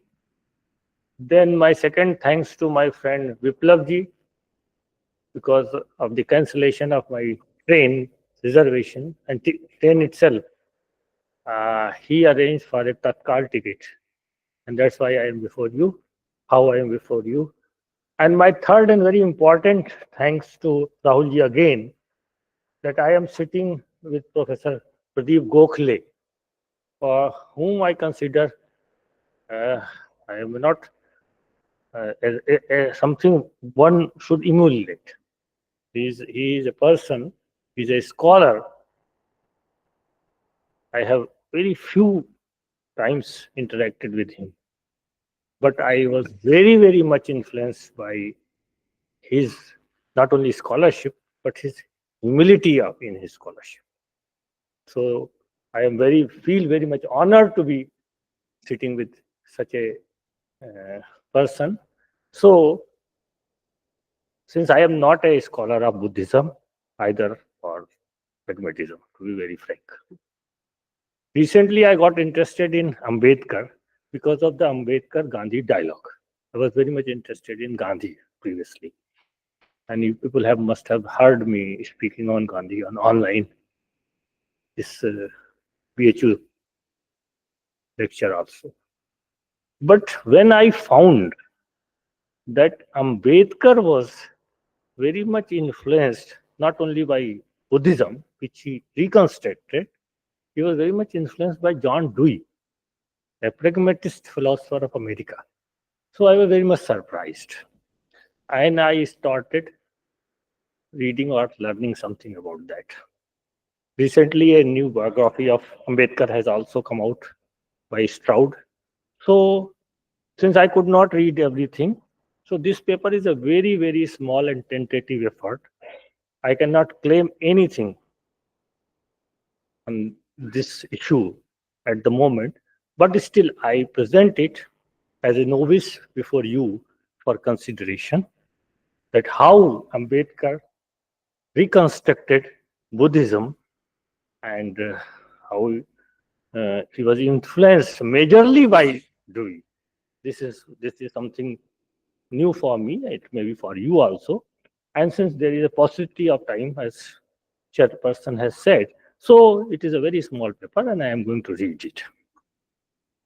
The title of my paper is Ambedkar's Deweyan Reconstruction of Buddhism. Kindly forgive me for my English.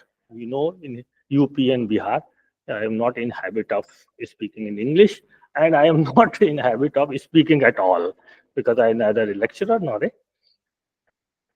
We are aware that Ambedkar reconstructed Buddhist tradition to challenge caste system, either of ethics of inequality that is in Hinduism. Whether the attempt of Ambedkar, which came out in the form of his Buddha and his Dhamma, be treated within the fold of classical Buddhism or not, has been the matter of debate with the scholars of Buddhism and those who are not of Buddhism. Interesting though it may be, our purpose in this paper is not to discuss that issue. But what is concerned here is the methodology and the ideas Ambedkar incorporated to reconstruct Buddhism for his purpose. The influence of John Dewey, as I told you, the famous pragmatist philosopher who was a teacher of Ambedkar. He taught Ambedkar for 3 years in Columbia University. Though acknowledged before, but after the publication of Scott or Shout's book, The Evolution of Pragmatism in India, and his various other articles, the influence of Dewey's ideas on Ambedkar's thought is difficult not to acknowledge. However, to understand the full implication of Dewey's ideas, and especially on the Ambedkar's reconstruction of Buddhism, I'm not talking about Dewey's influence of Ambedkar on his constitution making, on democracy, etc., I'm not talking about. However, to understand the full implication of Dewey's ideas, and especially on the Ambedkar's reconstruction of Buddhism, one needs to delve deeper into to find out as to which ideas of Dewey's played a crucial role. This paper is a modest attempt to do that. Firstly, some key ideas of Dewey's pragmatism are identified. That is his theory of understanding and experience, the method of scientific inquiry and reconstruction in human affairs, naturalist metaphysics, ethics and education, and democracy, which seem to serve as tools to critically engage with traditional Buddhism. Secondly, an analysis of Ambedkar's reading of Buddhism is made to highlight the use of the aforesaid concepts which de-emphasize four noble truths, reinterprets ahimsa, rejects rebirth and foregrounds poverty, injustice, and building of social communities. Finally, some critical observations are made to evaluate Ambedkar's Buddhism as can it serve as a global vision to build a democratic social order based on values of equality, liberty, and fraternity on the one hand, and pragya, karuna, and samta on the other. The paper concludes in the end with an open debate whether to consider Ambedkar's Navayan synthesis of Buddhism and pragmatism as Buddhist, as pragmatic Buddhism, or simply Buddhism. Before we discuss as to how Ambedkar and the pragmatic insight of to reconstruct Buddhism, we must answer why did he choose Buddhism against other religions? For the purpose, only after knowing what he found praiseworthy and what he found negative and missing in Buddhism, classical Buddhism, one can proceed further to evaluate his exercise of reconstruction. Though Buddhist, though Ambedkar promised light.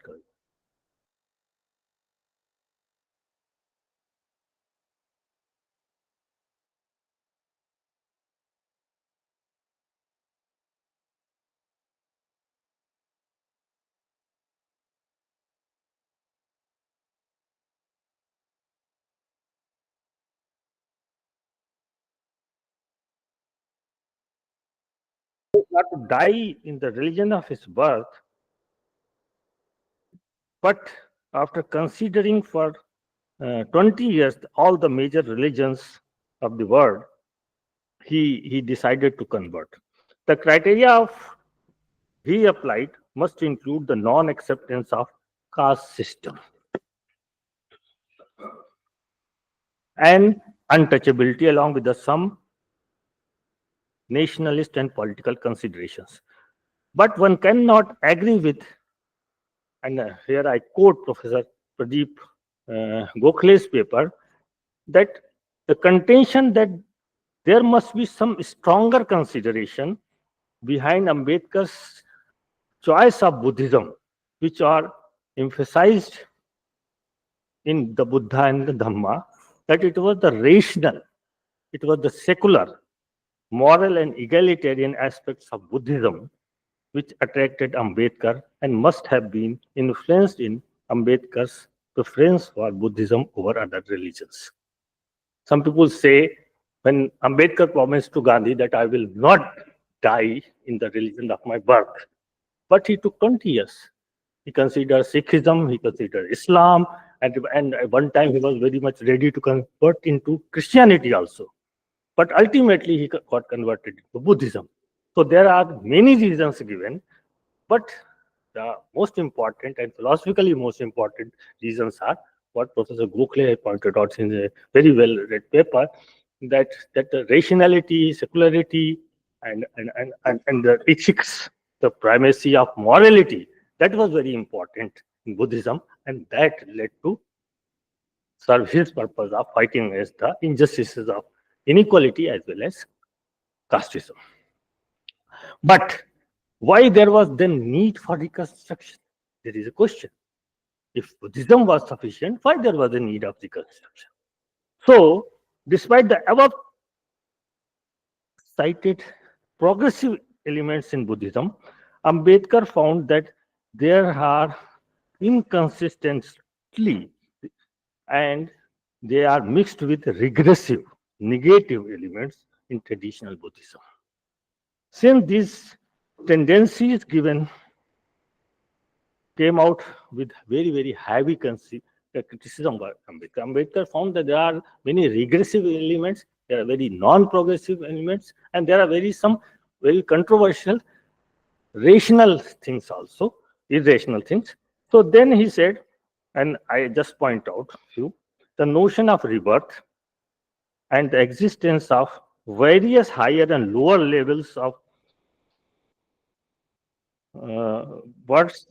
Buddha himself was supposed to be uh, the passing through the many births, that's all, and acceptance of miracles, mythologies in Buddhism, later Buddhism. Buddha was himself supposed to have preferred miracles and interacted with mythical demons called Mara, and we know that there was some deities, Tara, and etc., etc. They all developed in later Buddhism. Then again, the basic thing was that Buddhism was pessimistic. Life is full of suffering, not only because of old age, disease, and death, but birth is also suffering. And therefore, liberation cannot be without escaping from the cycle of birth and the deaths. This was, again, a very regressive thing for him. That all made what the social message of Buddhism was diluted, because as observed by Ambedkar, the Buddhist monks, bhikkhus, were not playing the social role as missionaries to strive for the well-being of the others.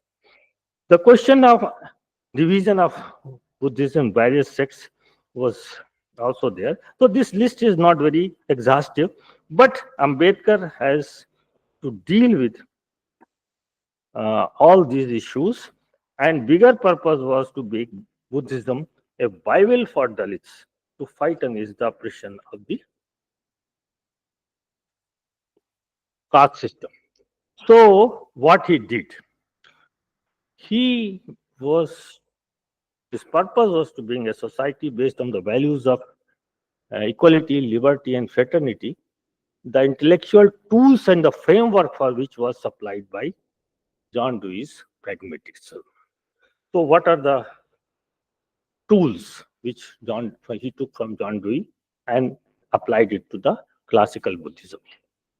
Recent studies leave no doubt that the lifelong persistence and the closer association of Dewey's ideas in Ambedkar's writings and speeches, it extends to methodological perspective as well as reconstruction, metaphysical stances. The parallel can be drawn between the ideas of the two regarding democracy and what I said earlier. Now, I must just concentrate, because time is very short, so I must concentrate on the basic ideas of Devi, which were incorporated by Ambedkar. First is the method of understanding and the scientific inquiry. I think shouts before him, there are others also who have pointed out towards this sort of incorporation in Ambedkar. That was a book by Mirananda, that was Prophets Facing Backward, which pointed out how Dewey's method of scientific inquiry helped Ambedkar to reinterpret, and I quote her, reinterpret Buddhist tradition to challenge Hindu metaphysics and the ethics of natural inequality it sanctions. It is natural inequality. Dewey, being a pragmatist, judged the validity of science by its success in producing and controlling nature. A believer in naturalist metaphysics, he looked at modern science as a continuation of natural rationality of human beings. Modern science has instrumentalized doubt and converted it into an ethics of inquiry, which, according to Dewey, may be called scientific attitude or scientific temper. This means, and I quote, the will to inquire, to examine, to discriminate, to draw conclusions only on the basis of evidence after taking them into and after collecting all the evidence. So this methodology of scientific inquiry, that was very much influential in case of Ambedkar, and he took it and applied it to most of the Hindu metaphysical beliefs. Then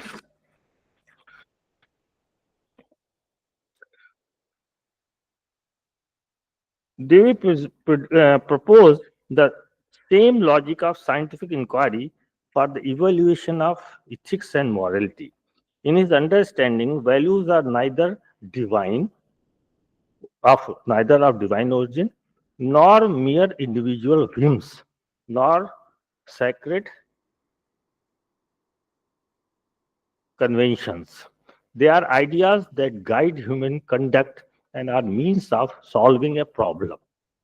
He starts with a problem. He is a problem solver. He is a pragmatist. And the same methodology is adopted by Ambedkar by taking first the problem, then coming after which theoretical perspective will help it. So there are ideas that guide human conduct and are means to solving the problems. Thus, their success and failure is an empirical question and can be judged adequately by the method of sciences. Given the great variety of values cherished by different cultures, only scientific method can test the reliability and unreliability of such beliefs.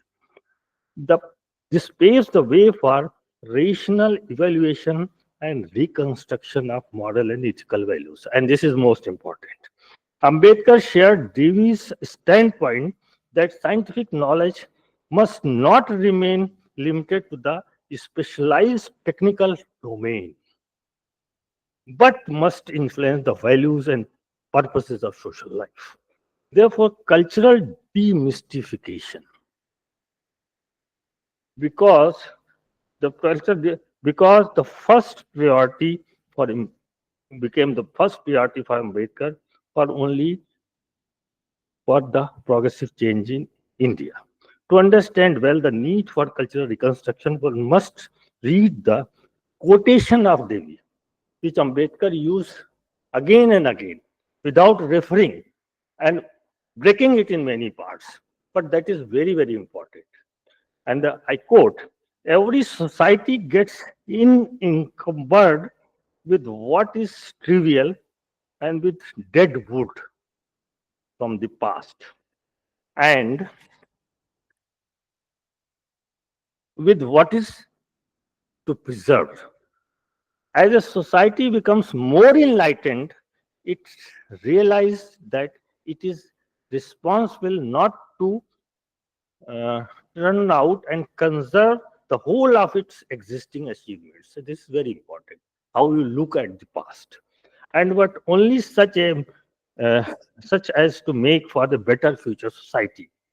Again, he says, an individual can only live in the present. The present is not just something which comes after the past, much less something produced by it. It is what life is leaving the past behind it. This is what is future and the present. The study of past products will not help us to understand the present. And knowledge of the past to understand the present. And knowledge of the past and its heritage is of great significance when it enters into the present, but not otherwise. I think this was the criteria, this was the framework which was supplied by Dewey to look into past, present, and future. And this was the methodology he used to criticize Hindu society and reconstruct Buddhism also. So this is somewhat, it is from his education and that book that is there. And but again, this Ambedkar has quoted these lines in his writings without even giving the numbers. These I will let you know why it was that. These lengthy quotes set the reconstruction oriented toward the past and the present. And Ambedkar judiciously used these principles in chopping off the dead wood of traditional Buddhism and reconstructed it for the modern times. By reconstruction of Buddhism, Ambedkar aims at bridging the gap between facts and values, knowing the world we live in and learning to treat our fellow human beings. For him, Buddha taught us three concepts, prajna, karuna, and samta. But prajna is central, without which the other may falter.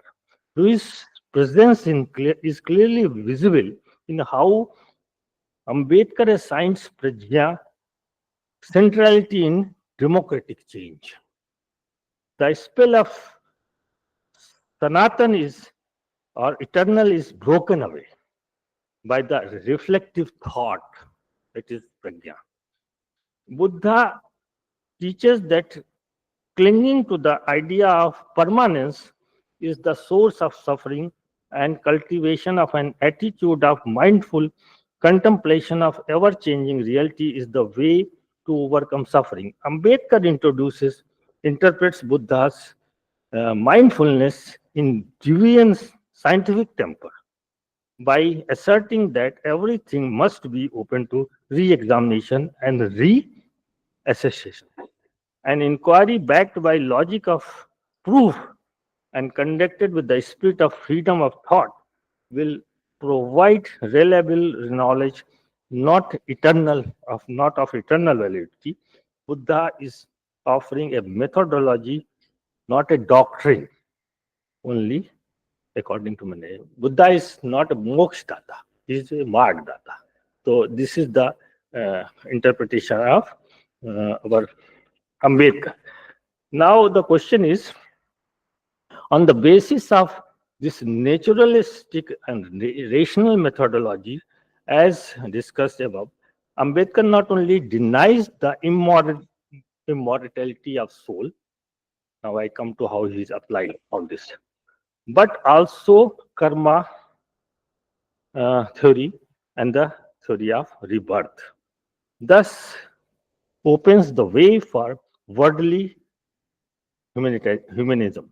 Further, in his reinterpretation of Four Noble Truths also, okay, I'm finishing in 5 minutes. Ambedkar offers a contemporary interpretation based upon three hermeneutic principles, namely reason, social benefits, and certainty, as well are good by Queen. Ambedkar interprets Buddha's teaching that it is class struggle ultimately caused by the human persons is the source of dukkha, and enlightened path as a way of removing all these reasons. Ambedkar was not against religion per se, like Marx, but he makes a distinctive distinction between the religion of principles and the religion of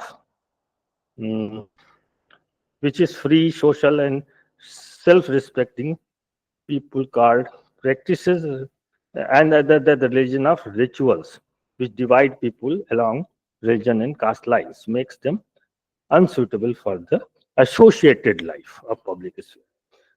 There seems to be this also coming from Dewey's book Common Faith, where he separates religious attitude from the institutional trappings. We all know all this type of things in India. Prajna is the necessary first step in the cleaning of mind as the essence of religion. Thus, a genuine religious attitude becomes simply to act mindfully, to act with the consciousness and responsibility not to obey any rules laid down by the authorities in advance. So the Ambedkar's reconstruction of Buddhism is relevant not only for the Dalits and women, but its true relevance lies in the insistence upon the epistemological revolution first, which he brought about with the help of John Dewey, as a precondition for the creation of a democratic and secular habits of the heart, as aptly put by Miranda in his article. This was done by making a creative synthesis of Gautam Buddha and John Dewey, by liberating the pragmatic and naturalistic ideas of early Buddhism from the mystified ideals of later Buddhism. One can say that pragmatism, which Ambedkar highlighted in Buddha, was always there in the in the Indian intellectual history, but was always repressed and despised by others. What Ambedkar uh, was trying to do was to revive that tradition and therefore the suppressed elements of that tradition and presenting them as a core of Buddha's teachings. Now I conclude a small paragraph. From our above discussion, one may be tempted to ask, is Ambedkar a pragmatist? My answer is no. It is true that he was influenced in large measure by John Dewey, his teacher at Columbia University, and very well acknowledged by him also in many of his writings. But he was also influenced by Kabir, by Jyotiba Phule, Fabian socialists like Sidney Webb, and others. However, no other person's thought was so critical and central in his intellectual growth and his development. As discussed in this my paper, he found that Buddhist teachings, the demand for reason and rationalism as evolved in modern science would met with not without reconstructing the same. The old teaching of rationality, if they are to be maintained in the modern times, they cannot be done without reconstructing Buddhism. Dewey provided, Dewey provided the tools, the methodology, and the perspective for that. Therefore, one can conclude that Ambedkar's reconstructed Buddhism, a deviant Buddhism too, is a deviant Buddhism too, much suited to the demands of modern times, incorporating the values of modernity, that is equality, liberty, and fraternity, to serve as a global ideology of fighting against the social injustices and bringing a truly democratic society. Like the philosophers of enlightenment, Ambedkar can be termed as a prophet facing forward, not looking backward, in the words of Mirananda. Thank you. Thank you very much. I must apologize that because of my fading eyesight, I could not read continuously well. The light is less for me. Oh, thank you, Less for me. So it Alokji, was for very that paper. slow. It was all about how Ambedkar reconstructed Buddhism for his socio-political project and how he has borrowed a US method of scientific inquiry to accomplish that. Let's have a quick discussion and skip comments if there are queries and be pointed.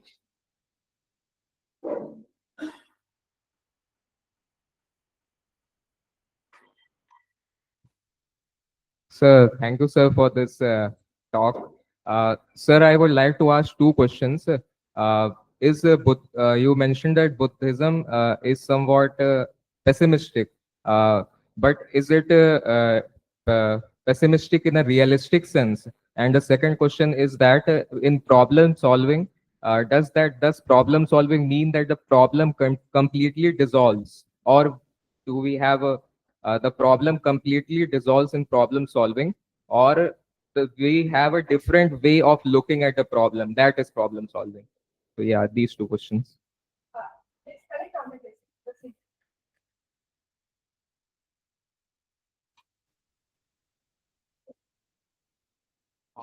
First of all, Kenyon, very well walked out paper. Thank you for that. I really like this figure with which you have presented multiple various kinds of arguments to benefited by this. Primarily because it brings out the points of convergence between Edgar and his politics of reconstruction. But nevertheless, one or two questions. One question is that when Ambedkar argued for religious freedom as in the part 3 of the Constitution, while taking part in the Constituent Assembly debates, he pointed out that right to conversion is a fundamental right. Now, what happened in the Constituent debate is that right to conversion has been subjected to right to conscience, propagation of faith, instead of using the word conversion. So Ambedkar was very, very unhappy about this development. And this is for Ambedkar a kind of a regression into irrationalism of a certain kind, following from a certain kind of an orthodox caste structure that is still prevailing. So he returns back to the idea of caste once his ideas are bounced back from the Constituent Assembly. And there he would like to say, again, he emphasizes on the annihilation part of the caste, how to annihilate the caste. That's the methodological question for us. And it's a question about equality in the sense of what Ambedkar said, very, very interesting. Equality in the sense of equanimity, which is important as the criterion of equality. So that every person is treated as equally intelligent in terms of contributing social labor that one does. Now, this also doesn't find a place in our context. Part 3, everyone is not treated as equally intelligent, and that people are treated unequally intelligent is considered as the very basis of meritocracy that Jawaharlal Nehru created after Part 3 was passed in 1947. So, is Ambedkar opposed to meritocracy when he is trying to manipulate the caste system?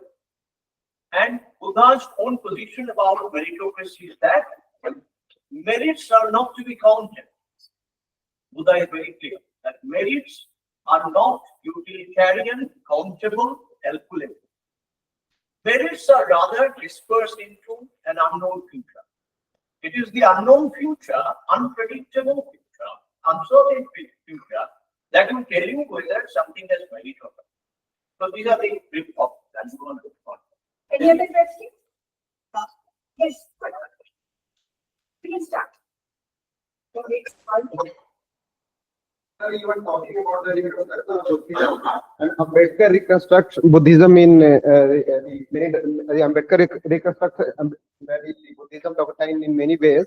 So, sir, here if we go through the Cephus paradox, according to which it is a thought experiment that asks whether an object is same after all its original parts have been replaced.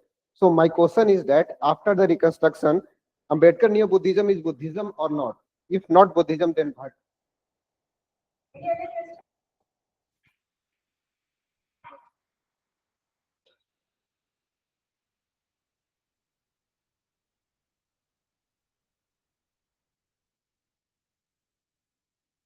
Thanks for all the questions, those who have asked me right now and those who can ask me afterwards. Because I just want to develop this paper against such contention. It is not a well-prepared paper. It was written in the last day when I got the Tatkal reservation. So it is not a good paper. It is not well worked out. But the questions I have raised, I think that are to be pondered upon.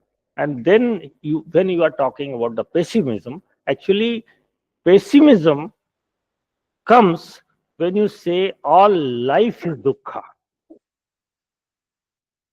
That is important. If you say there is dukkha in life, the difference is between the two. Dukkha is a part of life, but dukkha is not the whole of life. So the pessimism projected by the traditional Buddhism, as we have taken later on also, that was not acceptable to Ambedkar. He said this is not in the spirit of Buddha also. When Buddha is saying that dukkha is there, but there are reasons behind dukkha, that dukkha can be removed, then it means it is an optimistic system of thought And that has to be worked out. What he rejected was the metaphysical notion of dukkha. Only the psychological craving is not the reason of dukkha.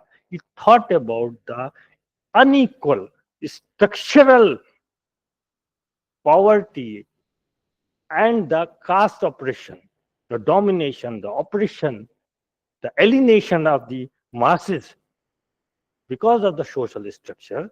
That is one of the major reasons of dukkha. And that is to be removed, which was not there in traditional Buddhism. Even traditional Buddhism, being opposed to the caste by birth, would not fight against caste system. This was the limitation of Buddhism, which is to be criticized. And very, very clear in Ambedkar's mind that the social message of Buddhism was diluted. And one of the reasons was that these bhikkhus in the Sangha, that was he was against all this Sangha and all that, which I could not go into details. So these bhikkhus, they were trying for their own Nibbana. They were not trying for the welfare of the society and the others. Though there is a place for others, I was discussing with Professor Gokhale, but that was not developed enough. So this whole injection of modernity was to bring into Buddhism, and that's why he took inspiration as well as the methodology as well as the intellectual framework from John Dewey. And that also must be remembered that John Dewey's framework of modernity is different from the others' framework of modernity. There, the centrality is not on atomic individualism. The centrality is about sociality, and sociality is taken to be the inherent part of society. So, I'm not going into the details of how democracy comes to Ambedkar. He's not talking about democracy of fighting elections only. One must hear the Ambedkar's speech at the time of presentation of Constitution, when he says that we have given one vote to everyone, but we have not given any sort of social equality. So he was for the social democracy, not for the electoral democracy. And that was the reason later he got very much more hung house. So, second question I could not hear. Can you repeat that? No, I am not. Chairperson says that you can discuss this later on. Or you just repeat it because Professor Vishwas has just commented on this thing. And I think in our Constituent Assembly, it was a big jamawala, nearly 300 people coming from all the directions, all the parts of the country with very, very different outlooks. They were conservatives, progressives. So it was very difficult to build a consensus document of constitution. It was the genius of Ambedkar and his colleagues that they tried to build or bring about a consensus document. So there were so many differences. And what he pointed out that many times Ambedkar was very much perturbed by the conservatives who tried to subvert the progressive aspects of the constitution which he wanted to project for or to build for the India. So these people were very much against, as he pointed out, that this whole idea of conversion, because Ambedkar was to make conversion. And still we are debating in our country, is conversion legal or not? So the question was that it was very much debated. But the thing was, it was not accepted in the constitution legally. So that point is very well taken. There are many other points also. So if we get a chance to discuss how constitutional making was also influenced by John Dewey, then we can understand the full implication of John Dewey's thought and framework on Ambedkar. Thank you. I was privileged to invite Professor Gokhale, one of the stalwarts in Buddhism in our country. Over to you.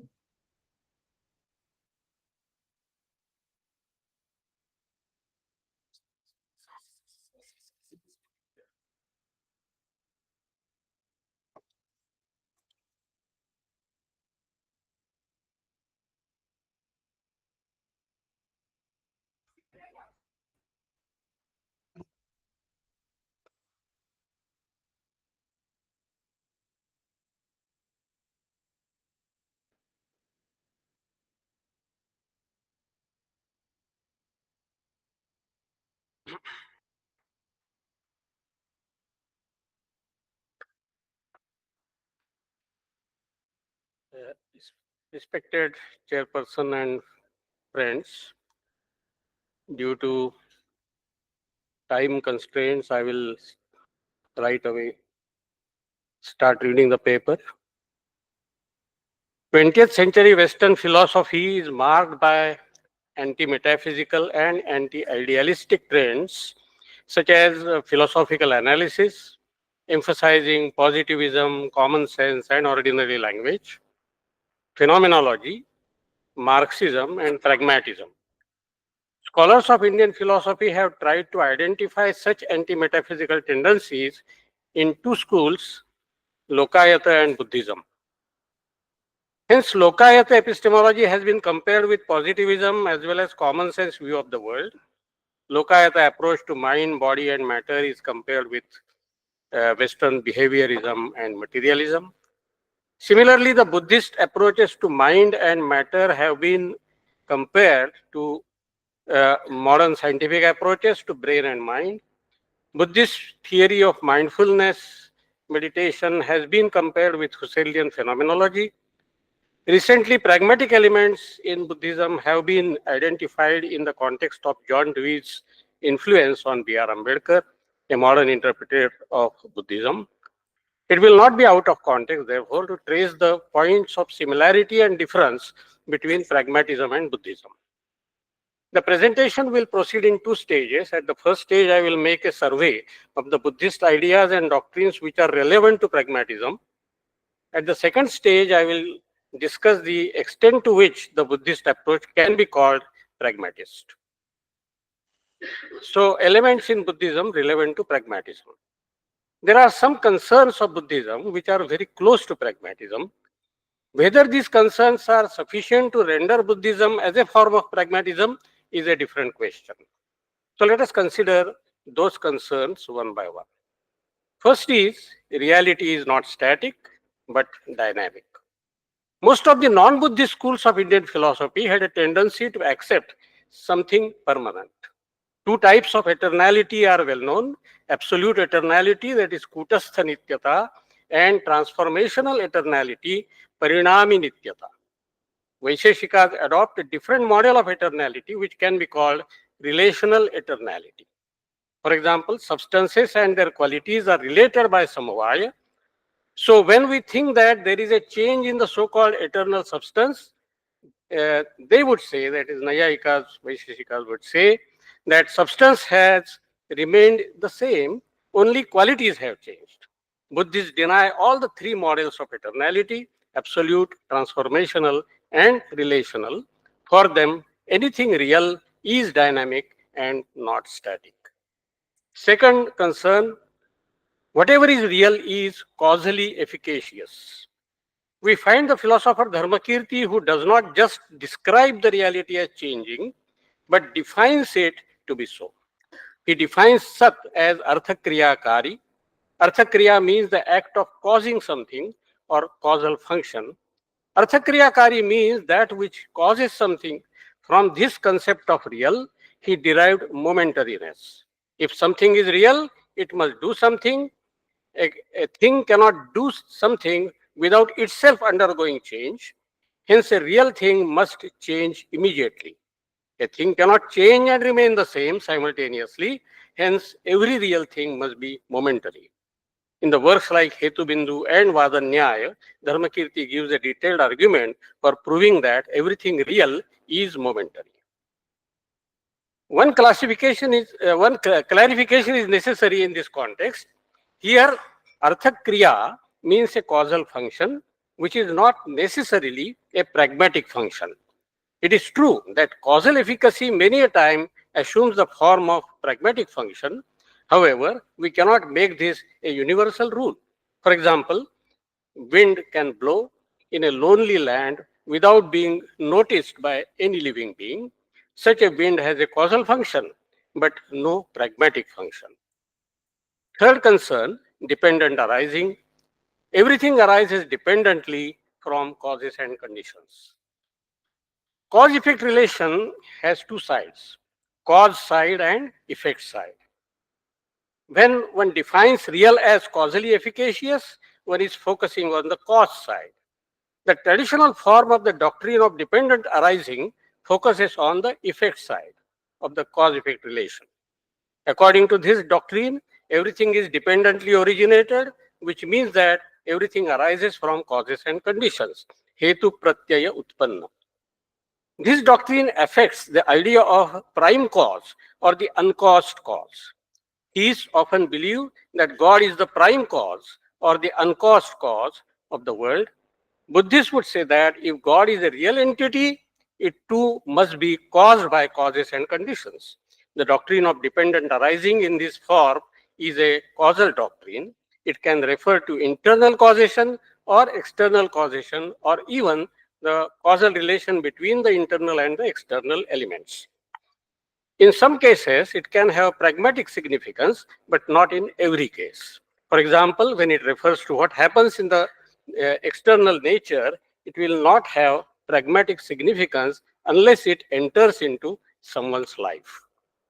One of the important applications of the doctrine of dependent arising is the 12-linked chain of causes, that is Dvadasha Nidan. The doctrine explains how the sufferings of life are ultimately caused by misconception, that is avidya. It is an important doctrine of Buddhism and it has a great pragmatic value. In fact, the 12-linked causal chain is a part of the Buddha's doctrine of the Four Noble Truths, which is central to Buddhist philosophy. So we come to the pragmatic significance of the Four Noble Truths. Water, please. The Four Noble Truths, namely suffering, the cause of suffering, the cessation of suffering, and the path leading leading to the cessation of suffering, which the Buddha discovered and which are central to his philosophy, are not the metaphysical truths, but they are the truths of life. They are not just the matter of understanding and accepting, but the matter of living through. Out of the four truths, all of us, except the liberated beings, already live through the first two truths, that is, suffering and cause of suffering, and we are expected to live through the last two truths, that is, nirvana and marga. So, the doctrine of four truths is many times presented in terms of 12 forms, akaras. With respect to each truth, there are three forms. The nature of the truth, that is satya, what is to be done with it, that is krutya, and the accomplishment of what is to be done, that is kruta. Here, we will focus on the krutya aspect of it. Accordingly, the truth of suffering is to be known fully, parijñeya. The cause of suffering, such as craving or misconception, is to be eliminated, praheya. Cessation of suffering is to be attained or realized, prapaniya or sakshatkaraniya. And the path leading to the cessation of suffering is to be brought into practice, bhavaniya. The Buddha knew the Four Noble Truths not only as truths, but he also knew what is to be done with them, and he did it. This gives the pragmatic dimension of the Four Noble Truths. Now let us turn to another pragmatic aspect of Buddha's philosophy, the notion of omniscience of the Buddha. In what sense was the Buddha omniscient? There is a tendency among all the religious traditions to regard their founder of the chief propagator as omniscient. Generally, omniscience is taken to mean the knowledge of everything in the literal sense of the term, that is, all objects in past, present, and future, their essential as well as accidental properties, and so on. Buddhists such as Dharmakirti, however, do not regard the Buddha to be omniscient in this extreme sense. Dharmakirti in Pramanavartika regards the Buddha as omniscient not in the sense of knower of everything, but in the sense of knower of everything which one ought to know, or of that which is conducive to liberation. Dharmakirti in this way interprets pragmatically the notion of knowing everything. This spirit of emphasizing knowledge of whatever is important as the essence of omniscience continues in Buddhism after Dharmakirti with greater or less extent. This would be it should be noted, however, that Dharmakirti is not saying here that knowing unimportant things is not knowing at all. He is saying that the knowledge of unimportant things is not worth pursuing. In this sense, Dharmakirti's pragmatism is normative and not cognitive. The next concern is pragmatic aspects of the concept of praman. Pragmatic elements have a special role to play in Dharmakirti's theory of pramanas. On the question, what makes pramana a true cognition, his answer is because a true cognition leads one to the real object. That is, it is prapaka. Out of the two pramanas, namely perception and inference, perception is said to lead to the object directly, whereas inference is said to lead to the object indirectly. Perception grasps the real object, namely swalakshana, a unique particular, whereas an inference grasps a universal, that is samanya lakshana, which is an unreal object. Still, inference is regarded as pramana because it can lead to a respective unique particular, which is a real object. Here, Dharmakirti gives the analogy of the light emitted by a gem in the corner of a room, which the observer mistakes for a gem. This erroneous cognition of gem leads the observer to the corner of the room where he obtains a real gem. Here, an erroneous cognition proves to be a true cognition because it gives the expected result. In a similar way, inference, though an erroneous cognition, because it is a cognition of samanya lakshana, is treated as pramana because it is pragmatically successful. The pragmatic elements become still more complex because even in perceptual case, the particular which causes a perceptual cognition by conferring its own form to the cognition is after all momentary. Here the object which the perceptual cognition shows actually does not exist at the time of perception. Again, the object which one obtains through the perception is still different. They are regarded as identical because they belong to the same series, same santana. This is about the story of perceptual cognition, perceptual knowledge. In the case of inferential knowledge, the story is much more complicated. Hence, we can say that almost all the practice of knowledge, whether direct or indirect, which takes place at the empirical level, is loaded by pragmatic considerations. However, this does not lead me to think that Buddhist epistemologists were pragmatists in the full sense of the term. Though generally truth of a perception is determined by pragmatic considerations, there is an important exception to this rule. It is the cognition of mind and mental states, named as swasamvedana. Take the case of the experience of happiness. According to Buddhists, here happiness is not the cause of the experience, but it is the very form of the experience. Here there is no question of confirming that the happiness one experienced was the real happiness. The cognition of happiness can be called intrinsically true and not practically or virtually true. Then next concern is Buddha's silence over the unanswered questions, avyakruta prashnas. While pointing out that Buddha was primarily and solely concerned with the empirical practical problem of suffering and not with the trans-empirical metaphysical issues, the reference is generally made to the questions on which Buddha observed silence. Such questions were called unanswered questions, that is, avyakruta prashna, or the questions which were worthy of setting aside, sthapaniya prashna. The questions include the following.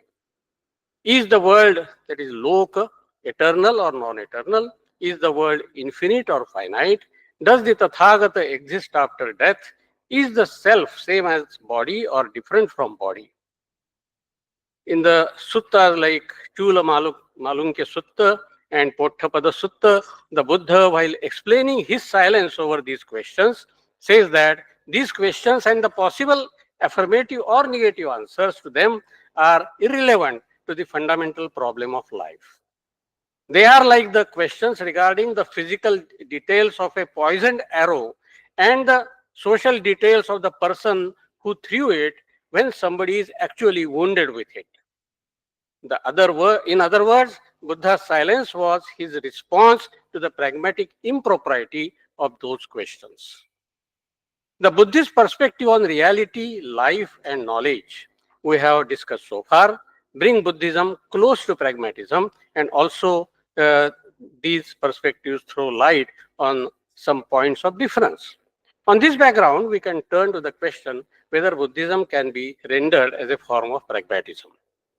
Pragmatists take an objection to the idea of an objective or absolute truth. For them, this is just a dogma. Truth is not something which is already there, but it is something we collectively bring about. According to Richard Rorty's model of pragmatism, there is a problem with the epistemology which regards knowledge as a representation of reality and which presupposes the distinction between what is given and what is added to it by mind. Rorty prescribes in his Philosophy and the Mirror of Nature that he calls epistemological behaviorism, according to which we see knowledge as a matter of conversation and a social practice rather than an attempt to mirror nature. In Indian philosophical tradition, this view is closely comparable with the position of Jayarashi Bhatta, as in his Tattvopaplavasiyuga. By refuting all pramanas, Jayarashi rejects epistemology as the basis of ontology. But at the same time, he accepts some everyday practices or common sense practices, loka vyavahara.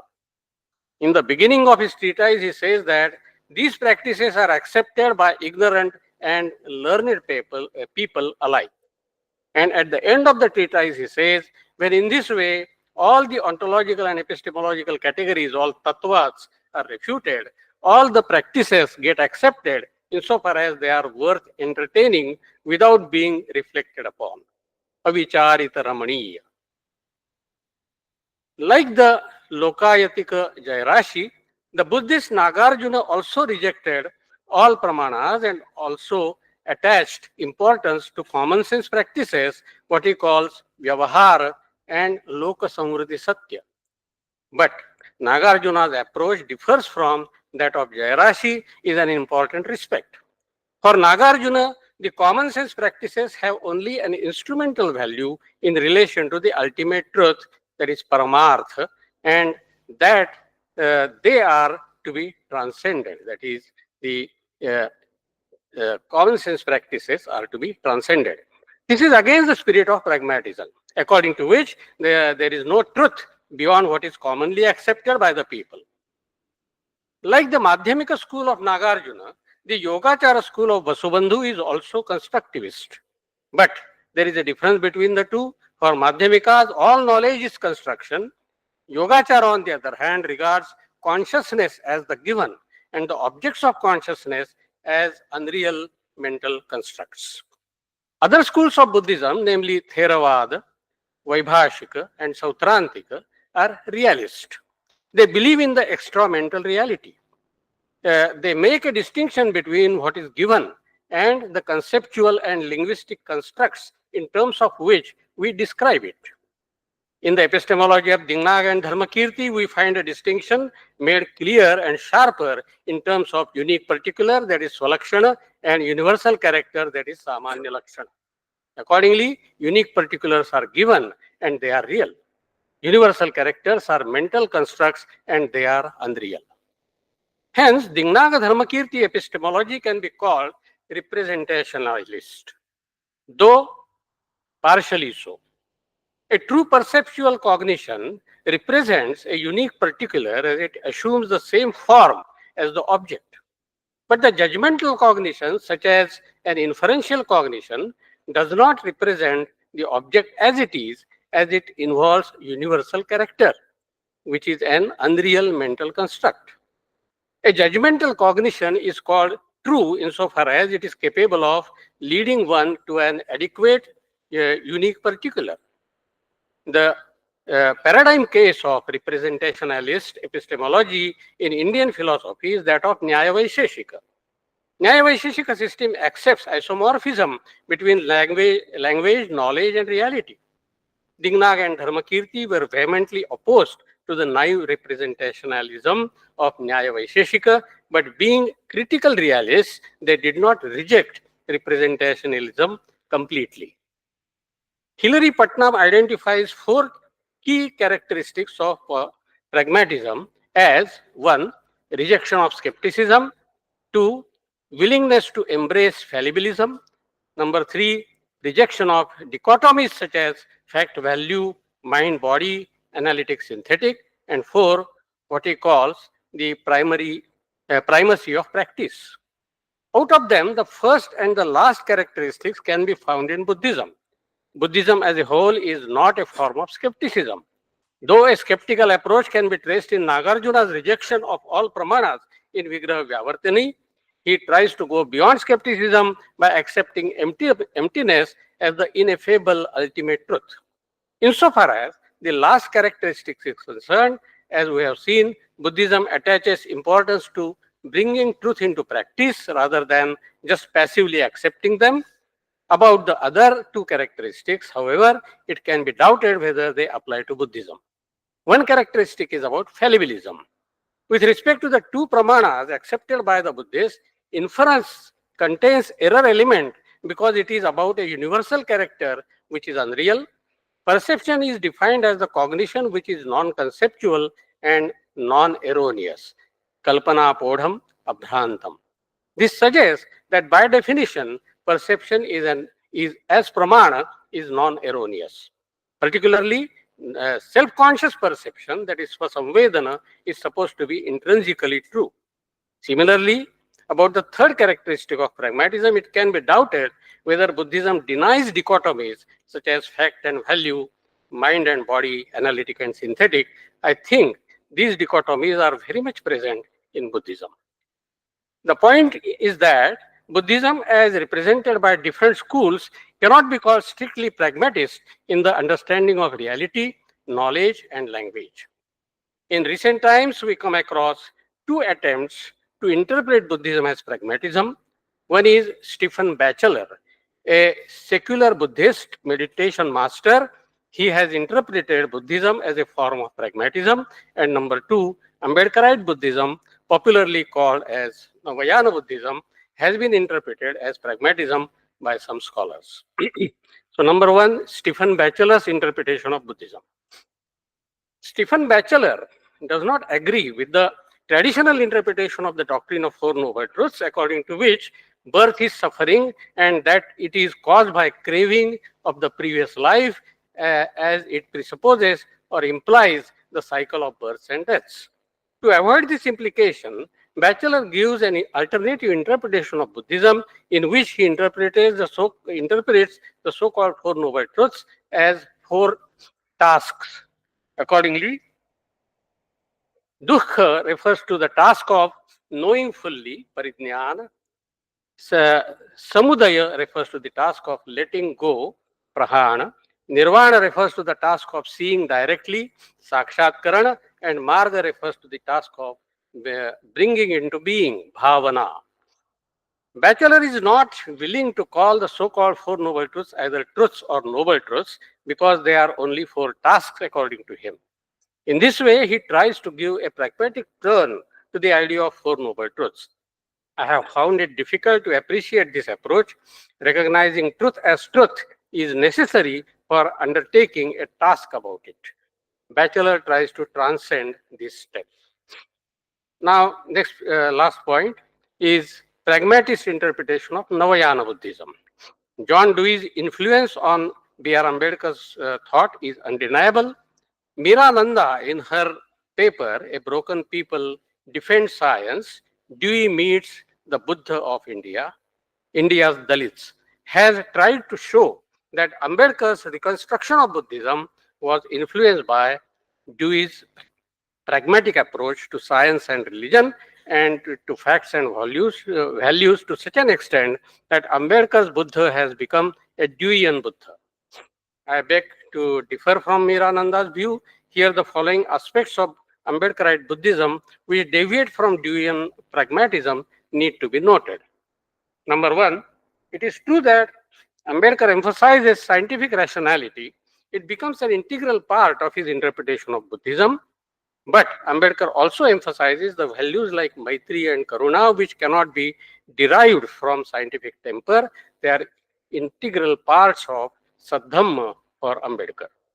Number two, Ambedkar also differs from Dewey in their approaches to values.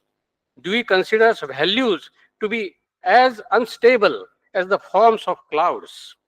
Here, there are no universal and enduring values. Ambedkar deviated from this framework, although as a materialist of a kind, he denied otherworldly or spiritual values which can exist beyond human world. He asserted in the Buddha and his Dhamma that Dhamma as morality is sacred in the sense of being universal and inviolable. Three, Ambedkar's approach to religion differed from that of Dewey. Like Dewey, Ambedkar was critical of authoritarianism, ritualism, and immoral practice in religions. But Ambedkar was also of the view that every society needs a religion as a foundation. Dewey did not seem to hold such a view. Ambedkar's Buddha, therefore, insofar as he stands for the pragmatism of universal and sacred moral principles and an organized religious way of life based on them, ceases to be a Deweyan Buddha. Rahul Maurya, in his theme note, has asked how pragmatists and Buddhists would cope with the world. One can say that in spite of many differences between them, there will be some common patterns in their coping with the world. Both of them would take note that the world is constantly changing, so they will not search for any eternal reality or goal such as God or soul or other worlds or eternal liberation.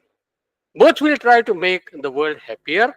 The Buddhists will try to do it by spreading universal values such as Shila, Maitri, and Karuna, and by using skillful means, Upaya Kaushalya. A pragmatist will do so by skillfully changing value policies from time to time. Thank you. Thank you very much, Professor Gokhale, for that wonderful paper.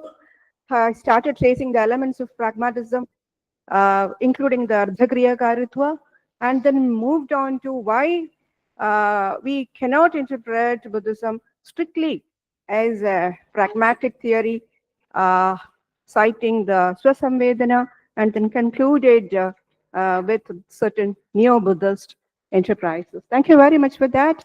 Let's have questions now. Yes. Please raise your hand so that I can plan. 1, 2, 3. Yeah, start. Please be pointed and give comments. Your name, please. My name is Upendra. I am associate professor here in the Department of Philosophy. I have written an article on Avyakrit Prashna of Buddha, and agnosticism of Kant. And you have mentioned about avyakrit prashna here, and Buddha was, I think, not in a position to reply of those questions. And the same situation was there with Immanuel Kant in transcendental philosophy. He also considered as agnostical sometimes, because he talk about unknown and unknown, unknown and unknowable. They are in transcendent reality.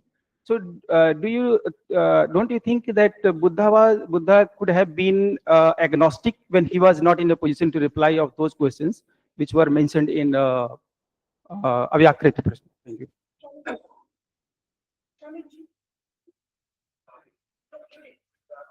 Who has asked?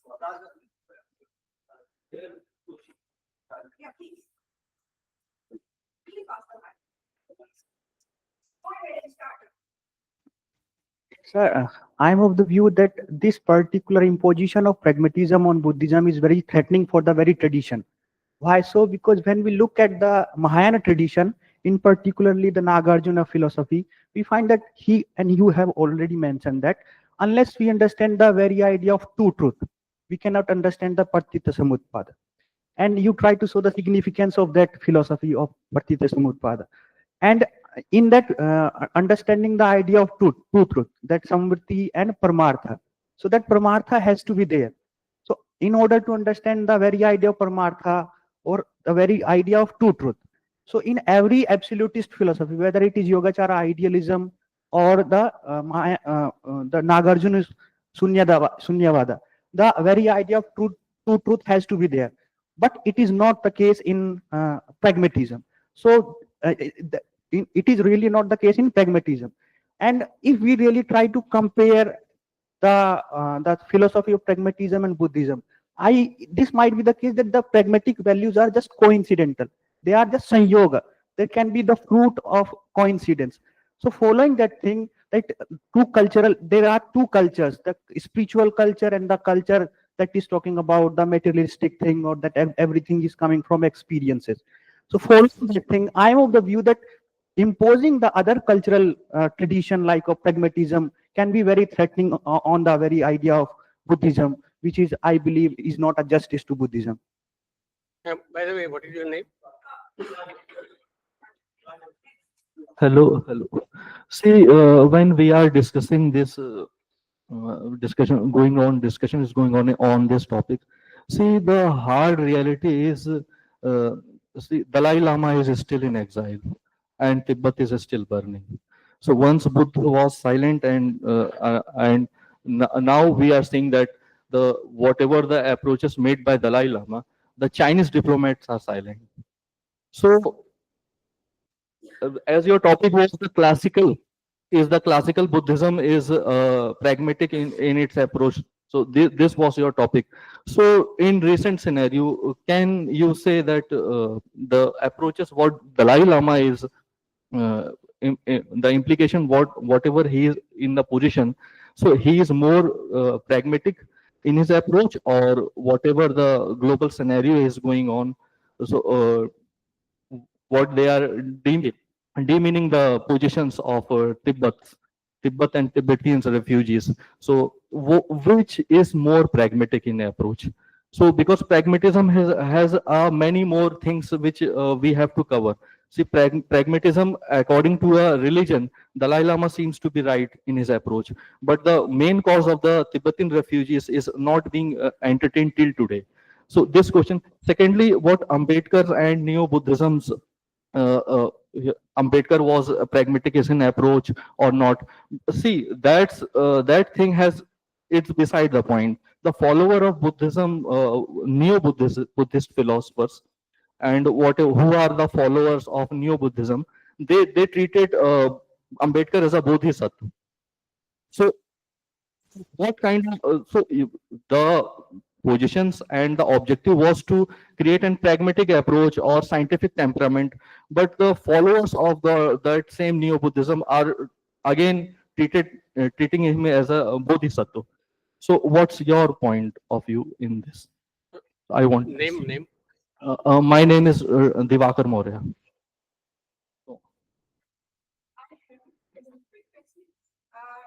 the representation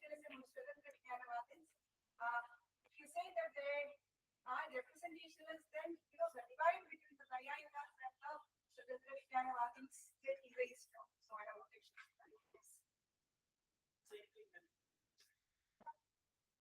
Yes. So, say that the not many Buddhists in the traditions that we mean shift that shift from Partantra to Swatantra, or what is your view? This part with I think enough questions for me. I mean, one was about, I mean, like Kant, whether Buddha was agnostic. I don't know, because Buddha did not say that there are certain things which cannot be known. He only said that there are certain things which are not relevant to what we should do, what we should focus upon. So, whether Buddha knew the answers to these questions, maybe the answers may be negative, and he avoided the answers for some other reasons. For example, the question about whether Tathagata will continue to live after death or not. And on this, he said his answer that it is like a question whether a lamp, when it becomes extinct, will go in the right direction or left direction, and so on and so forth, whether east or west or north, etc. Personally, I think that this is not the correct analysis of the question, because whether Tathagata will live or not, continue to exist or not, it is a different kind of question. It is not the question of Tathagata after death going somewhere. So, but he avoided the answer because he didn't want either positive or negative. If he would have answered it positively, yes, he will continue, then it would have certainly gone in the direction of eternalism, which he didn't want. But if he would have answered that he will not continue, then it would have certain social effects, that people would not be attracted to become like a Tathagata. So there the important point was that if, I mean, what is the main point? Whether Tathagata attains liberation or not, whether he is free from suffering or not, whether he can show the way to the people how to become free from suffering or not, that is more important rather than the question whether he will continue to live after death or not. So it is possible that he had answers in some, at least in some, but he did not give the answers. Now, about two truths. I mean, Rajan mainly focused on Mahayana Buddhism. So in Mahayana Buddhism, certainly there is the idea of Samvriti Satya and Paramartha Satya, which is important, and then that would not be comparable with pragmatism, because some kind of ultimate truth, which is transcendent truth, is accepted. But what about other forms of Buddhism? What about Theravada? What about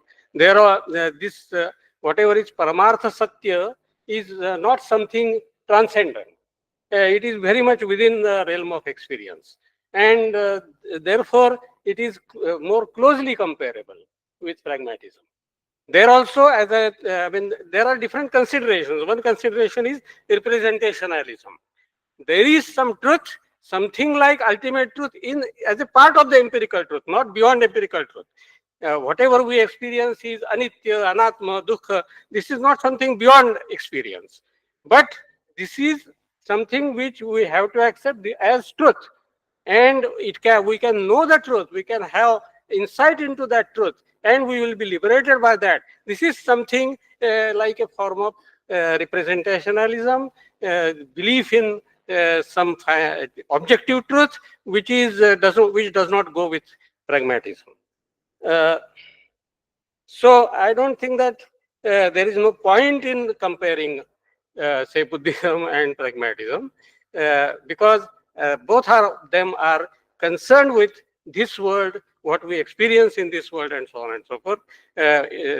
When you talk about Mahayana, certainly this question will arise.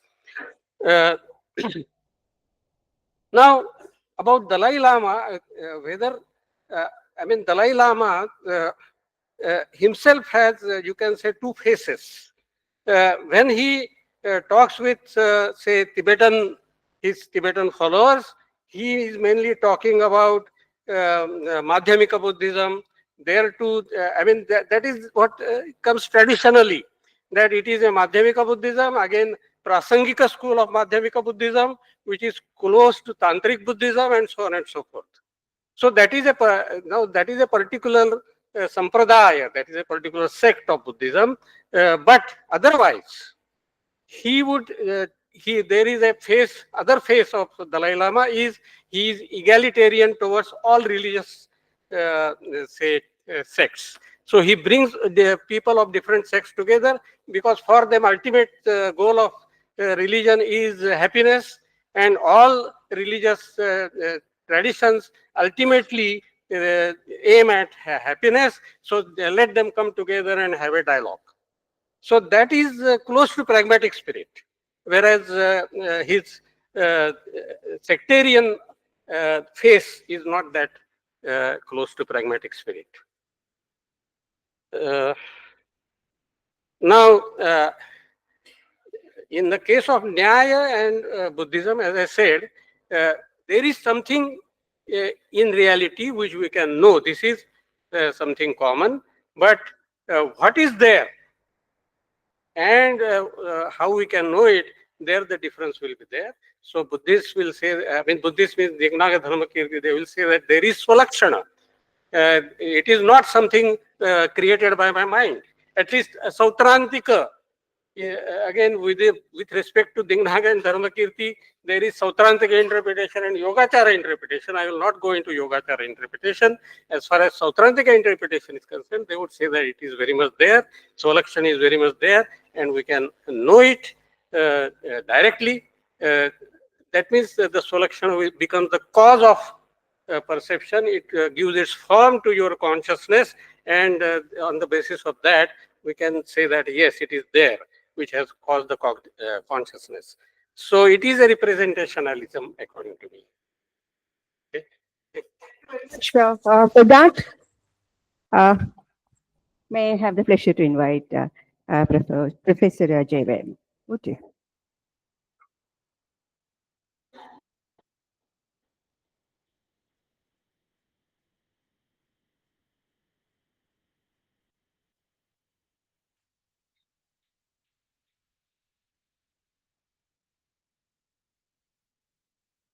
Yeah, so let me begin by thanking the organizer, especially Dr. Rahul Moria, for inviting me here, and I'm extremely humbled, by the presence of the chair and Professor Gokhale, from whom I've been learning a lot. So actually, sort of our entire generation actually has been learning from both these scholars. So so I'm sort of humbled by the presence of both Professor Gokhale and Professor Nair. So now let me begin with my presentation for today. Actually, the point that I'm trying to make is very simple, and I'm just trying to raise a question whether the Buddhist view of mental states is in consonance with some of the foundational tenets of their system. It's not that I'm trying to give a very categorical answer here. I'm just, the effort is just to kind of, present it as a question.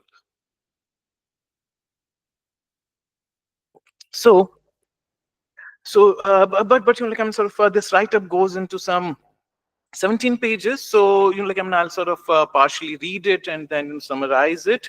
And as time permits, then I'll accordingly kind of see what could be done. So let me begin. One of the features considered most characteristic of Indian philosophy is its soteriological nature, and I'm here referring to classical Indian philosophy. Knowledge has been valued in the Upanishads mainly in terms of its soteriological potential, characterized as Jnanamarga, which is proclaimed and advocated by most the Vedantin thinkers. Soteriological value of knowledge has been described elsewhere as Savidyaya Vimuktai. The reference is Vishnu Purana, which could roughly be translated as knowledge is that which liberates. Even heterodox traditions like Buddhism, who do not believe in the scriptural authority of the Vedas or Shruti, consider the removal of human suffering and pain to be the reason for engaging in a philosophical pursuit. Charvakas, who don't seem to have any direct notion of liberation, also maintain that pleasure is the foremost ideal worth pursuing, and getting it should be the main goal of our life. So there's some kind of telos that is projected in terms of sort of human emotions. Basically, this is what the point is, which ultimately is a mental state. Mimamsakas and grammarians like Bhartari, on the other hand, argue that the most worthy end of a philosophical inquiry is dharma or iti kartavyata, which refers to the sense of moral obligation or moral imperative of a moral agent. The first verse of Mansutra, after all, is athato dharma jigyasa, which means let's begin an inquiry into the nature of dharma, which also gets contestable, but whether duty also could refer to mental state. I mean, this is something that I would like to hear even from the participants. The point that I'm trying to draw home here is that soteriological ideals like moksha or liberation, or ethical ideals like iti kartavyata bodh or sense of moral imperative, compassion, devotion, happiness, etc., all refer to feelings or emotions or some other kind of mental state. These form the main propelling forces behind the inquiry of most of the schools of classical Indian philosophy. There's no gainsaying that mind and consciousness and their desirable and undesirable states form the core concern of all schools of classical Indian philosophy, irrespective of their being orthodox or heterodox. Furthermore, there is no dearth of discussion on the nature of Chetana and Manas in various texts of classical Indian philosophy, which could be broadly thought of as Indian philosophical counterparts of the notion of consciousness and mind. Different schools of Indian philosophy conceptualize the idea of manas differently. Even though the word manas is generally translated as mind, it is conceptualized in a unique way in Nyaya philosophy, which seems to have no Western counterpart in a certain way. Some of the recently produced research in the philosophy of mind has thrown into relief some of the new grounds, tools, and methods for studying the mind and its states. These new grounds have also created new spaces for fresh debates on the nature of mind and consciousness to unfold within those spaces. That is from the perspective of classical Indian philosophy. One of the best ways to begin the discussion on the nature of mental states could be to revisit Hume. Maybe I may want to maybe sort of omit this part. So I'll come straight away to maybe here. Several schools of classical Indian philosophy, including Nyaya and Yoga, consider the possibility of self and consciousness without any content or modifications. But this question is not one of the central questions in philosophy of mind. In phenomenology, consciousness is considered essentially intentional in nature. The idea entertained with much seriousness, the idea of pure consciousness without any modifications or states or intentionality is not entertained with much seriousness in phenomenology. And the point which I actually I didn't read out was that in philosophy of mind, basically, we are dealing with intentional states, more or less, not exhaustively so, not exclusively though. Philosophy of mind, without challenging this phenomenological assumption, philosophy of mind rather works with the consideration that it is hardly possible to theorize the nature of mind apart from its accompanying states. So mental content is taken as a given in such discussions. Once we grant this, the next important question that emerges before us is regarding the aboutness of these mental states. However, before we begin our discussion on the nature of mental states, we must understand another notion important for our present discussion, namely propositional attitude. The phrase propositional attitude refers to mental states characterized by their transitivity rather than reflexivity. Some such states are signified by terms like believing, expecting, want, hope, desire, etc. We can see that all these words are examples of transitive verbs if we consider them from the point of view of grammar. Transitive verbs make sense only in consideration or with a reference to some object, without which the use of these words would leave the sentence incomplete. As opposed to this, intransitive verbs do not require any such object necessarily. Examples of such verbs would be dance, walk, and run, among others. Just like transitive verbs are incomplete without an object, the propositional attitude would seem lacking or seem incomplete unless they refer to some mental state involving some kind of transitivity. This could be in terms of an attitude like hope, desire, etc., intending towards an actual or possible, or for that matter, even an imaginary state of affairs. What explains the whatness of our mental states or what our mental states are about is described as cognitive content. In other words, mental content forms the predicate stem of statements relating propositional attitudes. Thus, whereas subject clause like I believe, I feel, I doubt indicate the propositional attitude, what is predicated to it, like it is raining out, person X has a good moral character, and so on, indicates whatness of that mental state. Emotions, feelings, and moods, on the other hand, seem to be purely qualitative states of mind in the sense that they come across as intrinsically felt, purely qualitative personal experiences. Commonly offered examples of such qualitative experience are redness of the sensation of red, painfulness of the pain, etc. There are dominantly two trends of thinking in this regard. On the one hand, some thinkers believe that all mental states are representative in nature, and on the other hand, some state that none of them is. But these two ways of theorizing mental states may not be exhaustive. One could also maintain that only mental states characterizing propositional attitudes have representational content. Have I exhausted 10 or more minutes? Yeah, no, like I'm not just want to know because then I'll switch over to the Indian counterpart. So, all right, so. Yeah. So once we understand different ways of putting the nature of mental states and their content to perspective, the following considerable debate ensues regarding individuating them in terms of delineating the differential between two or more mental states. For example, when we say that clouds are gray while the snow is white, we think of these statements referring to two different mental states. In other words, the putative difference in the content of these mental states prompts us to believe that the two propositions are different. Our common sense ability to distinguish between the two mental states representing two different colors seems deceptively simple, probably because of the ease and conviction that accompanies it. But if we thresh out the philosophical issues involved here, we find that those issues have a reasonable degree of complexity. The problem arises because individuating a mental state also involves determining it. The process of determination inevitably involves categorizing the content of mental state as this or that, which in turn requires some criteria which need to be mutually acceptable for communication and also subjectively recognizable at the same time.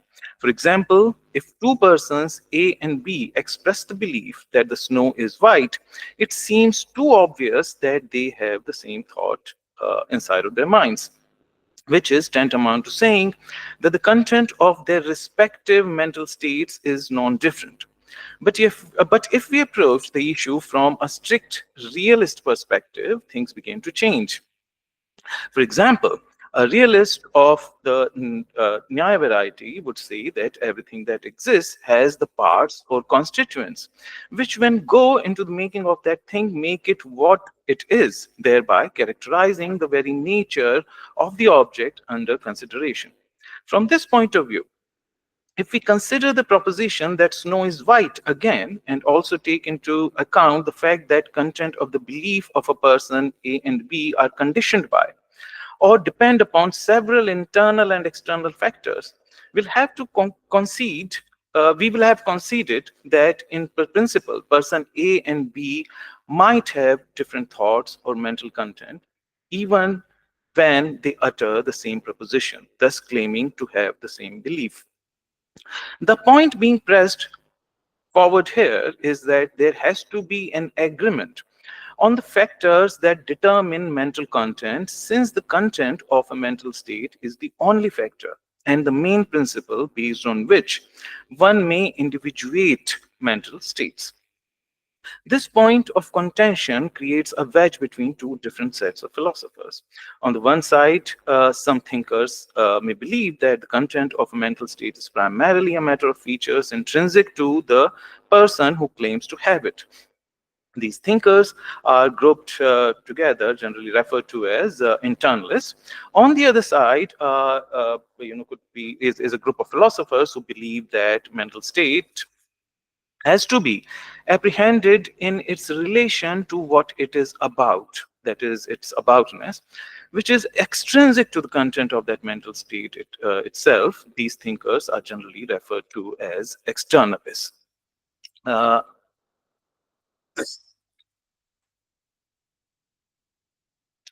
One may wonder at this point about the epistemological importance of the supposed distinction between internalism and externalism regarding the mental states. In this regard, it might be pointed out that for the internalist, content of the mental state is something intrinsic to those states. That being so, what matters to the internalist is the whatness of the mental state rather than its aboutness or its relationality to other factors that cause or put it together. Therefore, for the internalist, occurrence of pain is defined by its painfulness, and nothing outside phenomenal experience of pain is relevant for the study of an instance of pain. A further implication of this position would be that on this account, painfulness is nothing besides the happening of it. Conversely, happening of pain is nothing other than its being felt. All other conditions accompanying the occurrence of pain are irrelevant to its happening, in other words. For example, if somebody feels happy or feels pain in a dream sequence, or even when it is happening to somebody in actuality, qualitatively there is no difference to be pointed out between these instances of occurrence of pain or happiness. In other words, from the internalist point of view, both these occurrences amount to feeling of pain or pleasure all the same, regardless of any extraneous factors. For externalists, however, who define a mental state in relation to what is represented by a particular mental state, these cases would amount to different kinds and qualitatively different occurrences of pain or happiness. Externalists would point out that happiness felt in a dream sequence is qualitatively of a different kind. For example, from happiness one feels in actuality after meeting one's family after a long gap of time, even though felt quality in both the cases may remain all the same. As far as these two occurrences of happiness have different causes for externalists, they are different instances of a mental state, both qualitatively and quantitatively. Now, I think though there's a small portion on certain propositions like hallucination and so on and so forth. I think I would rather want to skip them. So, I would now sort of hit upon sort of contextualizing the debate with reference to the debate between the Buddhists and the Nyaya, and my main point of reference would be the definition of perception in Gautama's Nyaya Sutra. But I would refer to Nyaya Manjari for that purpose. Where like on one particular sort of caveat that is added. First of all, like let me sort of begin with the definition of perception Nyaya Sutra, which is Indriyartha Sannikarshodpannam Avyapadeshyam Avyabhichari Vyavsayatmakam Jnanam Pratyaksham. So, though like this paper sort of has a lot of references to each one of the caveat that is added after like defining it in terms of sense-object contact. But for present purposes, actually, I would take only one word, into consideration, which is avyabhichari. So maybe from here onwards, because like sort of I think I should try to finish it sooner than later, as chair like has already kind of sort of asked me to. So sort of the point that let me sort of briefly refer to what exactly is the nature of argument in Nyaya Manjari with reference to this word avyabhichari. So mainly, as we all we all know that Nyayikas define perception in terms of indriyarthas and nikarsha.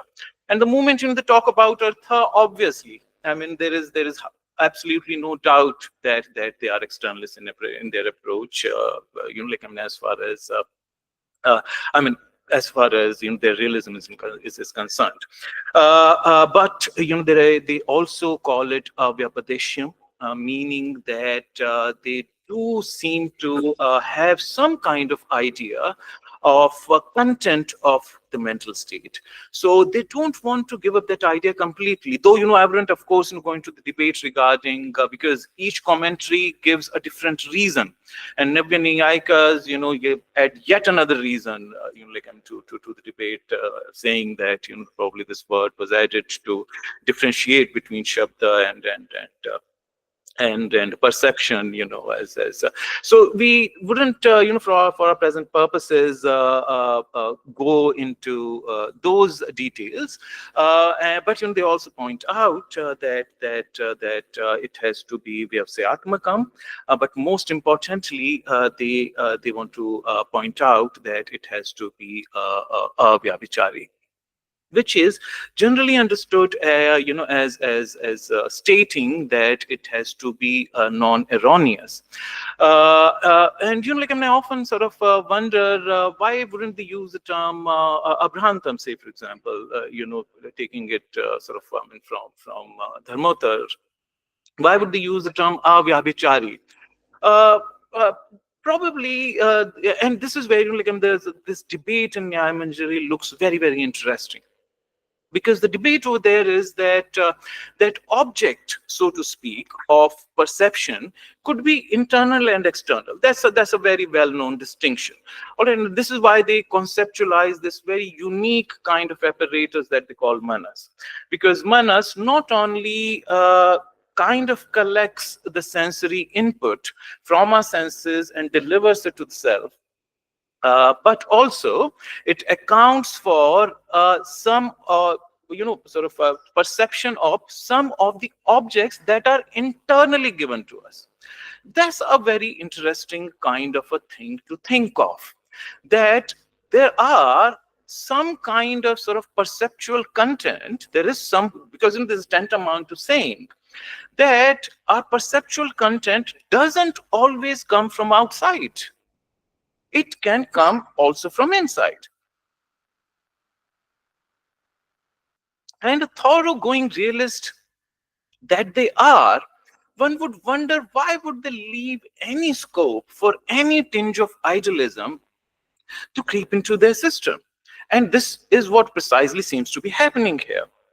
If you allow that the object of knowledge could be internal, to the perceptual mechanism, in that case, you are allowing some kind of internalism to come in.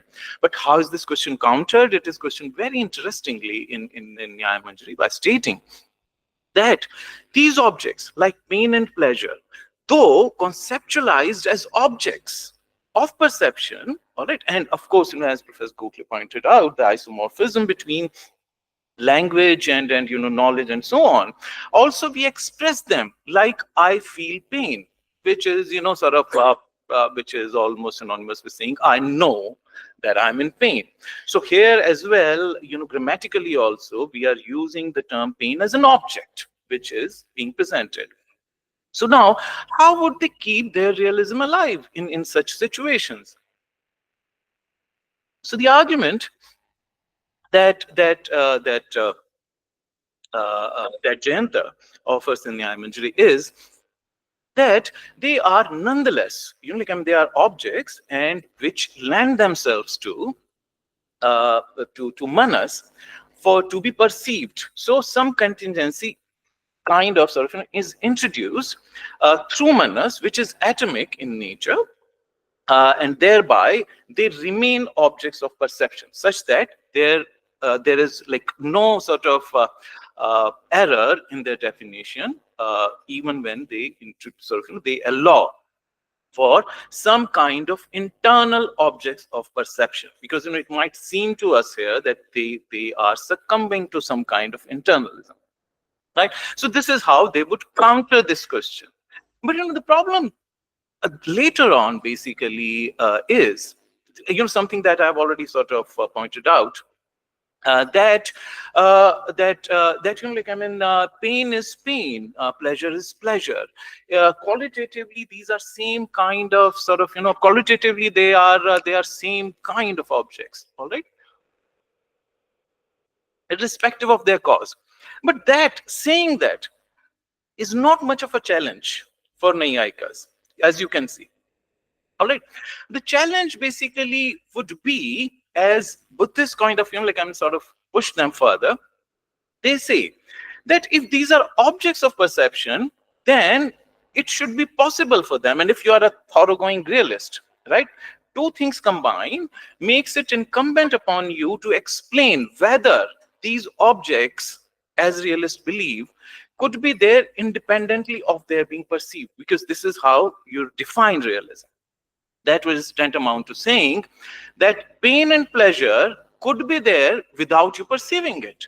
But that's very nonsensical. I mean, if I were to sort of tell you that, well, you are in pain and you don't know it, it's completely nonsensical, right? How could it be? So this is an objection which is not so easy to tackle, right? And in Nyaya Manjari, Jayanta gives a very interesting kind of an answer to this. He says that, see, of course, because there seems to be no way out to this, except that you accept it. But you'll have to then give example. Udharan, and he says that there are these cases of duel and sort of when you say, for example, fight a boxing match and all that, you're injured, and you're in pain actually, but you don't feel it. Right, you feel it later on. So it's this is kind of possible. Okay, fine. I'll quickly finish it. So so this is how they kind of tackle this challenge by saying that just like all the other objects, they could exist without their being perceived. Similarly, internal objects like pain and pleasure could also exist without their being perceived, right? So it seems that it seems that they have an answer to this question, right? Now, coming over to the Buddhist counterpart. Buddhist, from this debate, it seems, and Professor Gokhale made a passing reference to this in his paper as well, when he talked about the intrinsic nature of happiness, that, you don't need to be sort of representationist about it. It's just a kind of state of mind that we can make sense of without referring to anything outside of that state, all right? And by and large, I don't think there would be any robust reason to believe that Buddhists wouldn't adhere to such position. Their position overall, their epistemological position overall, is, it seems, tantamount to internalism. Now, the point, broad point that I'm trying to kind of put forward in my paper is that that being so, and if we look at the Four Noble Truths, that there is suffering, which is mental state, right? There's cause of suffering, which is like aboutness. Is it making sense? So, it has a cause. That means you are referring to something outside of that mental state, right? This requires some kind of an externalist position, without which it is very difficult to talk about a cause. And thereby then the, the nirvana and marga and so on and so forth. So, very broadly speaking, there seems to be some kind of, uh, things not falling into place. I don't want to use the term contradiction. Saying things don't quite seem to fall into place, in the sense that Buddhist epistemological position in terms of how they conceptualize mental states, which seems to be internalist position, does not seem to be in consonance with the some of the fundamental tenets of their system. Also, if you say, well, so actually this paper was in first I had hardly started writing, so it was presented as Shoka. So some we pointed out that, well, why are you referring to Nyaya text? You should refer to refer to Buddhist text. So because of the paucity of time, I wouldn't go much into detail, except that even in some of the Buddhist texts, which includes Professor Gokhale point also referred to Vigrahavatani, at the end there is a a debate regarding say, for example, Nyayikas kind of object to the position of Nagarjuna, that okay, fine, everything is shunya, is without any characterization, without any essence. What about, but you are a school of ethics after all. Right? And being a school of ethics, our judgments, which are about things, are always followed by some kind of evaluative judgment. So you can't kind of create disconnect or wedge between the two. All right. And then there's an answer by Nagarjuna to that. All right. So it's not that whether it's a Buddhist text or Nyaya text. This is a question that Buddhists can't escape. Right. So I might look a little kind of too simple for something to be brought out in a presentation, but I wondered that this consonance, this lack of consonance should kind of I thought it should be discussed more. Maybe there is some literature already available around this, in which case I would want to know more. But I wondered otherwise why something like this, doesn't find much discussion in research. Yeah. So here I would end my presentation. Thank you so much.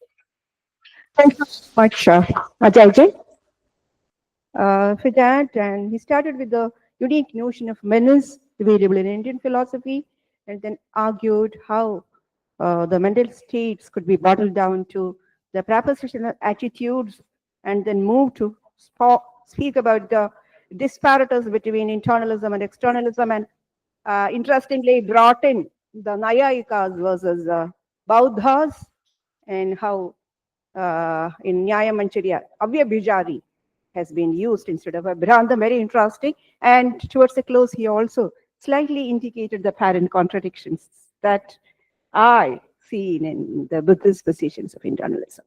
Let's have questions. Yes, 1, 2, 3. First.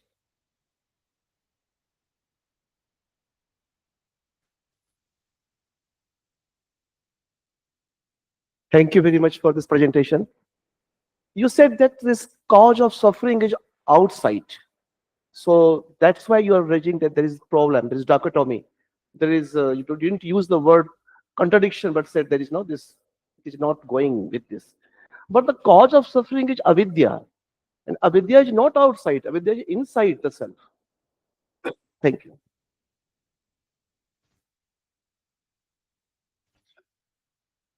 Yeah. First of all, Professor Verma, it's always edifying to listen to you. It leaves us with a kind of unfinished train of thought, which is absolutely needed and absolutely fine, actually.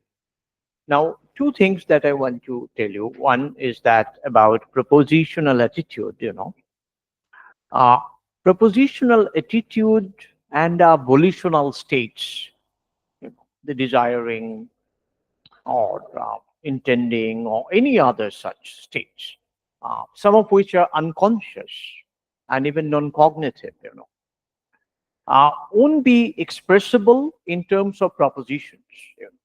They will be rather more silent, and they will be part of our what Buddha will call as citta, and not really part of our consciousness. And this brings us to your fantastic reference to Naya Manjari. How to speculate now about the state of reality? As Naya Manjari proposes, that you must do a sacrifice with wine, for example. Buddha proposed this.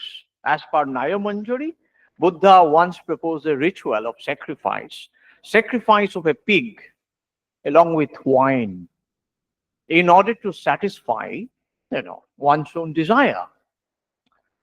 Now, you can see that Buddha is supposing different alternative possibilities of happiness.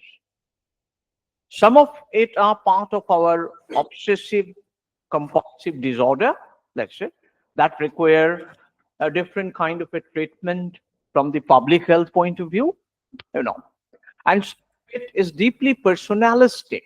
You can see a personalist Buddha here, as Jayanta Bhatta would love to cover it. Of course, Buddha will not agree to that, nor Ambedkar will agree to that, So there is this cross current, but good that you have raised. Now, where you want us to be led to, this is what I want to leave you with.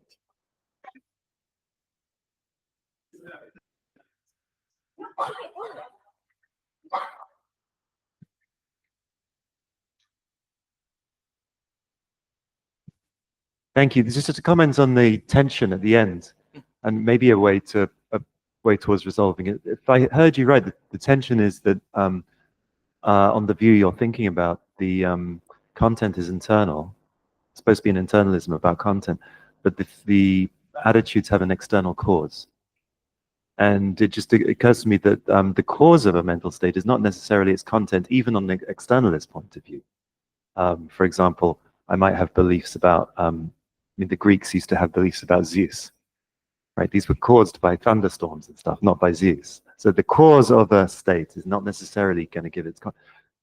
When externalists talk about give a causal account of content, they're quite careful to say, well, it's the right kind of cause it has to be, right? So you can't just infer that a mental state has a cause to the fact that content of the state is given by the thing that's caused. So maybe that would help resolve the tension. Oh.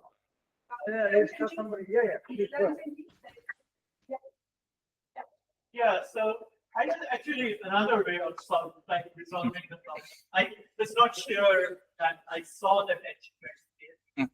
So my general thought was that the kind of Cartesian Buddhist that Jayanta is addressing would definitely say that the pleasure and the pleasure, the pain and the awareness of pain, these are not distinct things. But there is still a further part of it which says that, in fact, most of these erotic states themselves are a result of kind of background condition. So Ranapiti keeps saying this, like, fix the external stimulus, you still find people who react differently. It shows that basically the pleasure and pain are essentially results of the vasanas. So the project then becomes that even if it's like in when a letter is like, or when a plane isn't globbing onto anything external or anything that exists independent, it's still we can manipulate the sort of background conditions, and that in turn serves the sort of broader sociological project. Like irrespective of whether like there are things, external things that goes on. So I did not really see the challenge. Yeah. Mine is a very emotive question, Sajay. I know, and I don't have to give you a certificate that you actually use this presentation, a theory of mind, unfolding to us different conceptual vocabularies involved in unfolding the very theory of mind. And I may have one or two questions on that, but I will hold on to that. I may not ask them. Maybe I'm not capable of putting them across. But before you go to the theory of mind and summon to your command vocabularies, which are really actually feeding into your own confidence of stating the theory of mind in the language you want to put, that is fine. But before theory of mind, there is also life of mind. And life of mind, I think in this philosophy center anywhere, you require some conditionalities, different kinds of conditionalities to actually get yourself into the frame of mind. And then you can do theory and you can reflect on whatever terminology is available. Just to give an emotive example, in America, you are framed. The Indians, I'm sorry, I'm just not referring to any Indian now, NRI scholars, you are supposed to work only on anthropology. And the theory will be done by the Americans.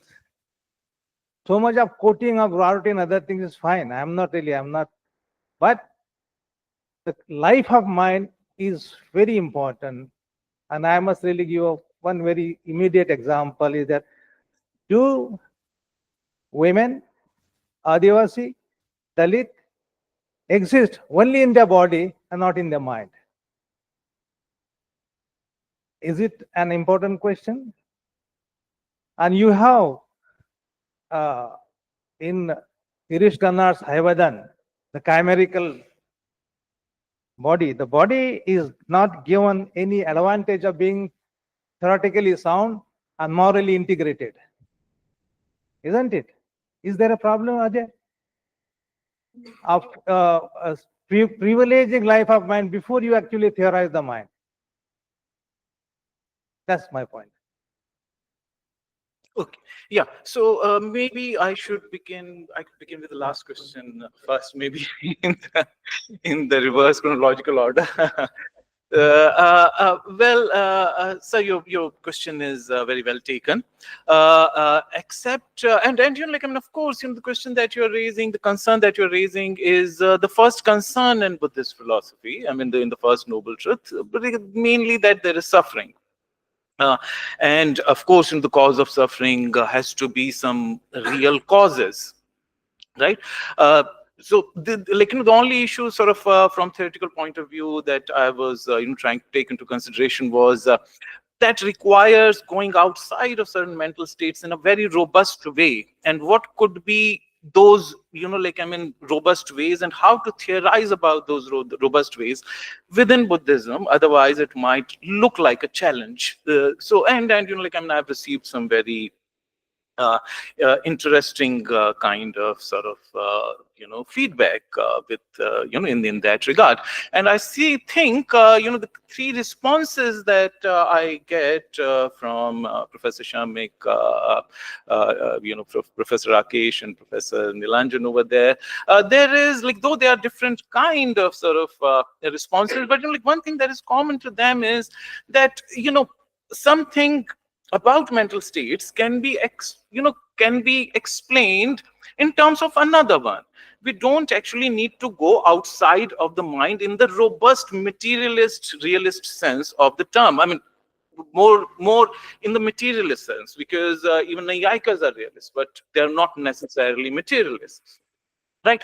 Now, well, like, that does seem to solve the problem.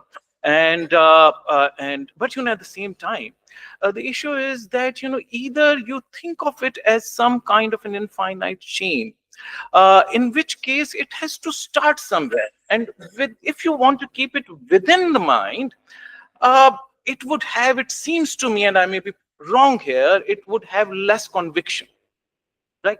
And I think, sort of intuitively, I don't know why I think of Sankhya when I think of this, because like, if you want to just deal with mind, it should be in homogeneous state at some point of time in the beginning. And for the chain to begin at all, the cause has to be still external. So such kind of externalism within a given kind of given sort of side of dualism, mind body dualism, it seems is a solution, but doesn't seem to go ultimately very, very far. So whether that's still a problem, that I don't know. I hope there were more time and I could have follow-ups from all of you, or maybe sort of after lunch we could discuss more. Yeah. So thank you so much. Thank you so much to the chair and everyone. I think it was a wonderful session. Thank you, Rahulji, for this wonderful opportunity. Let's. Apologies. Yeah. I need to atone my mistake of not getting the speakers felicitated by our colleagues. So in this regard, first of all, I would like to invite Professor Upendra Kumar to please come up and honor the chairperson of this session by presenting her with a memento. Madam.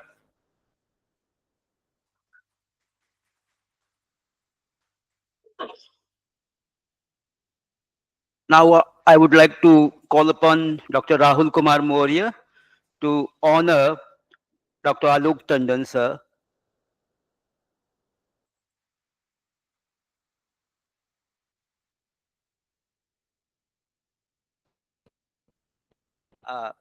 Now, I request Professor Anand Mishra, sir, to please come over and present a memento to Professor Pradeep Gokhale, sir.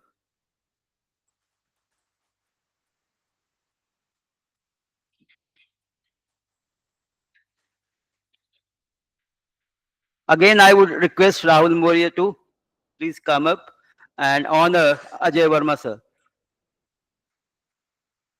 Thank you all. Now lunch is waiting upstairs. You're all invited. Please come. Ah, you have to reassemble in this hall.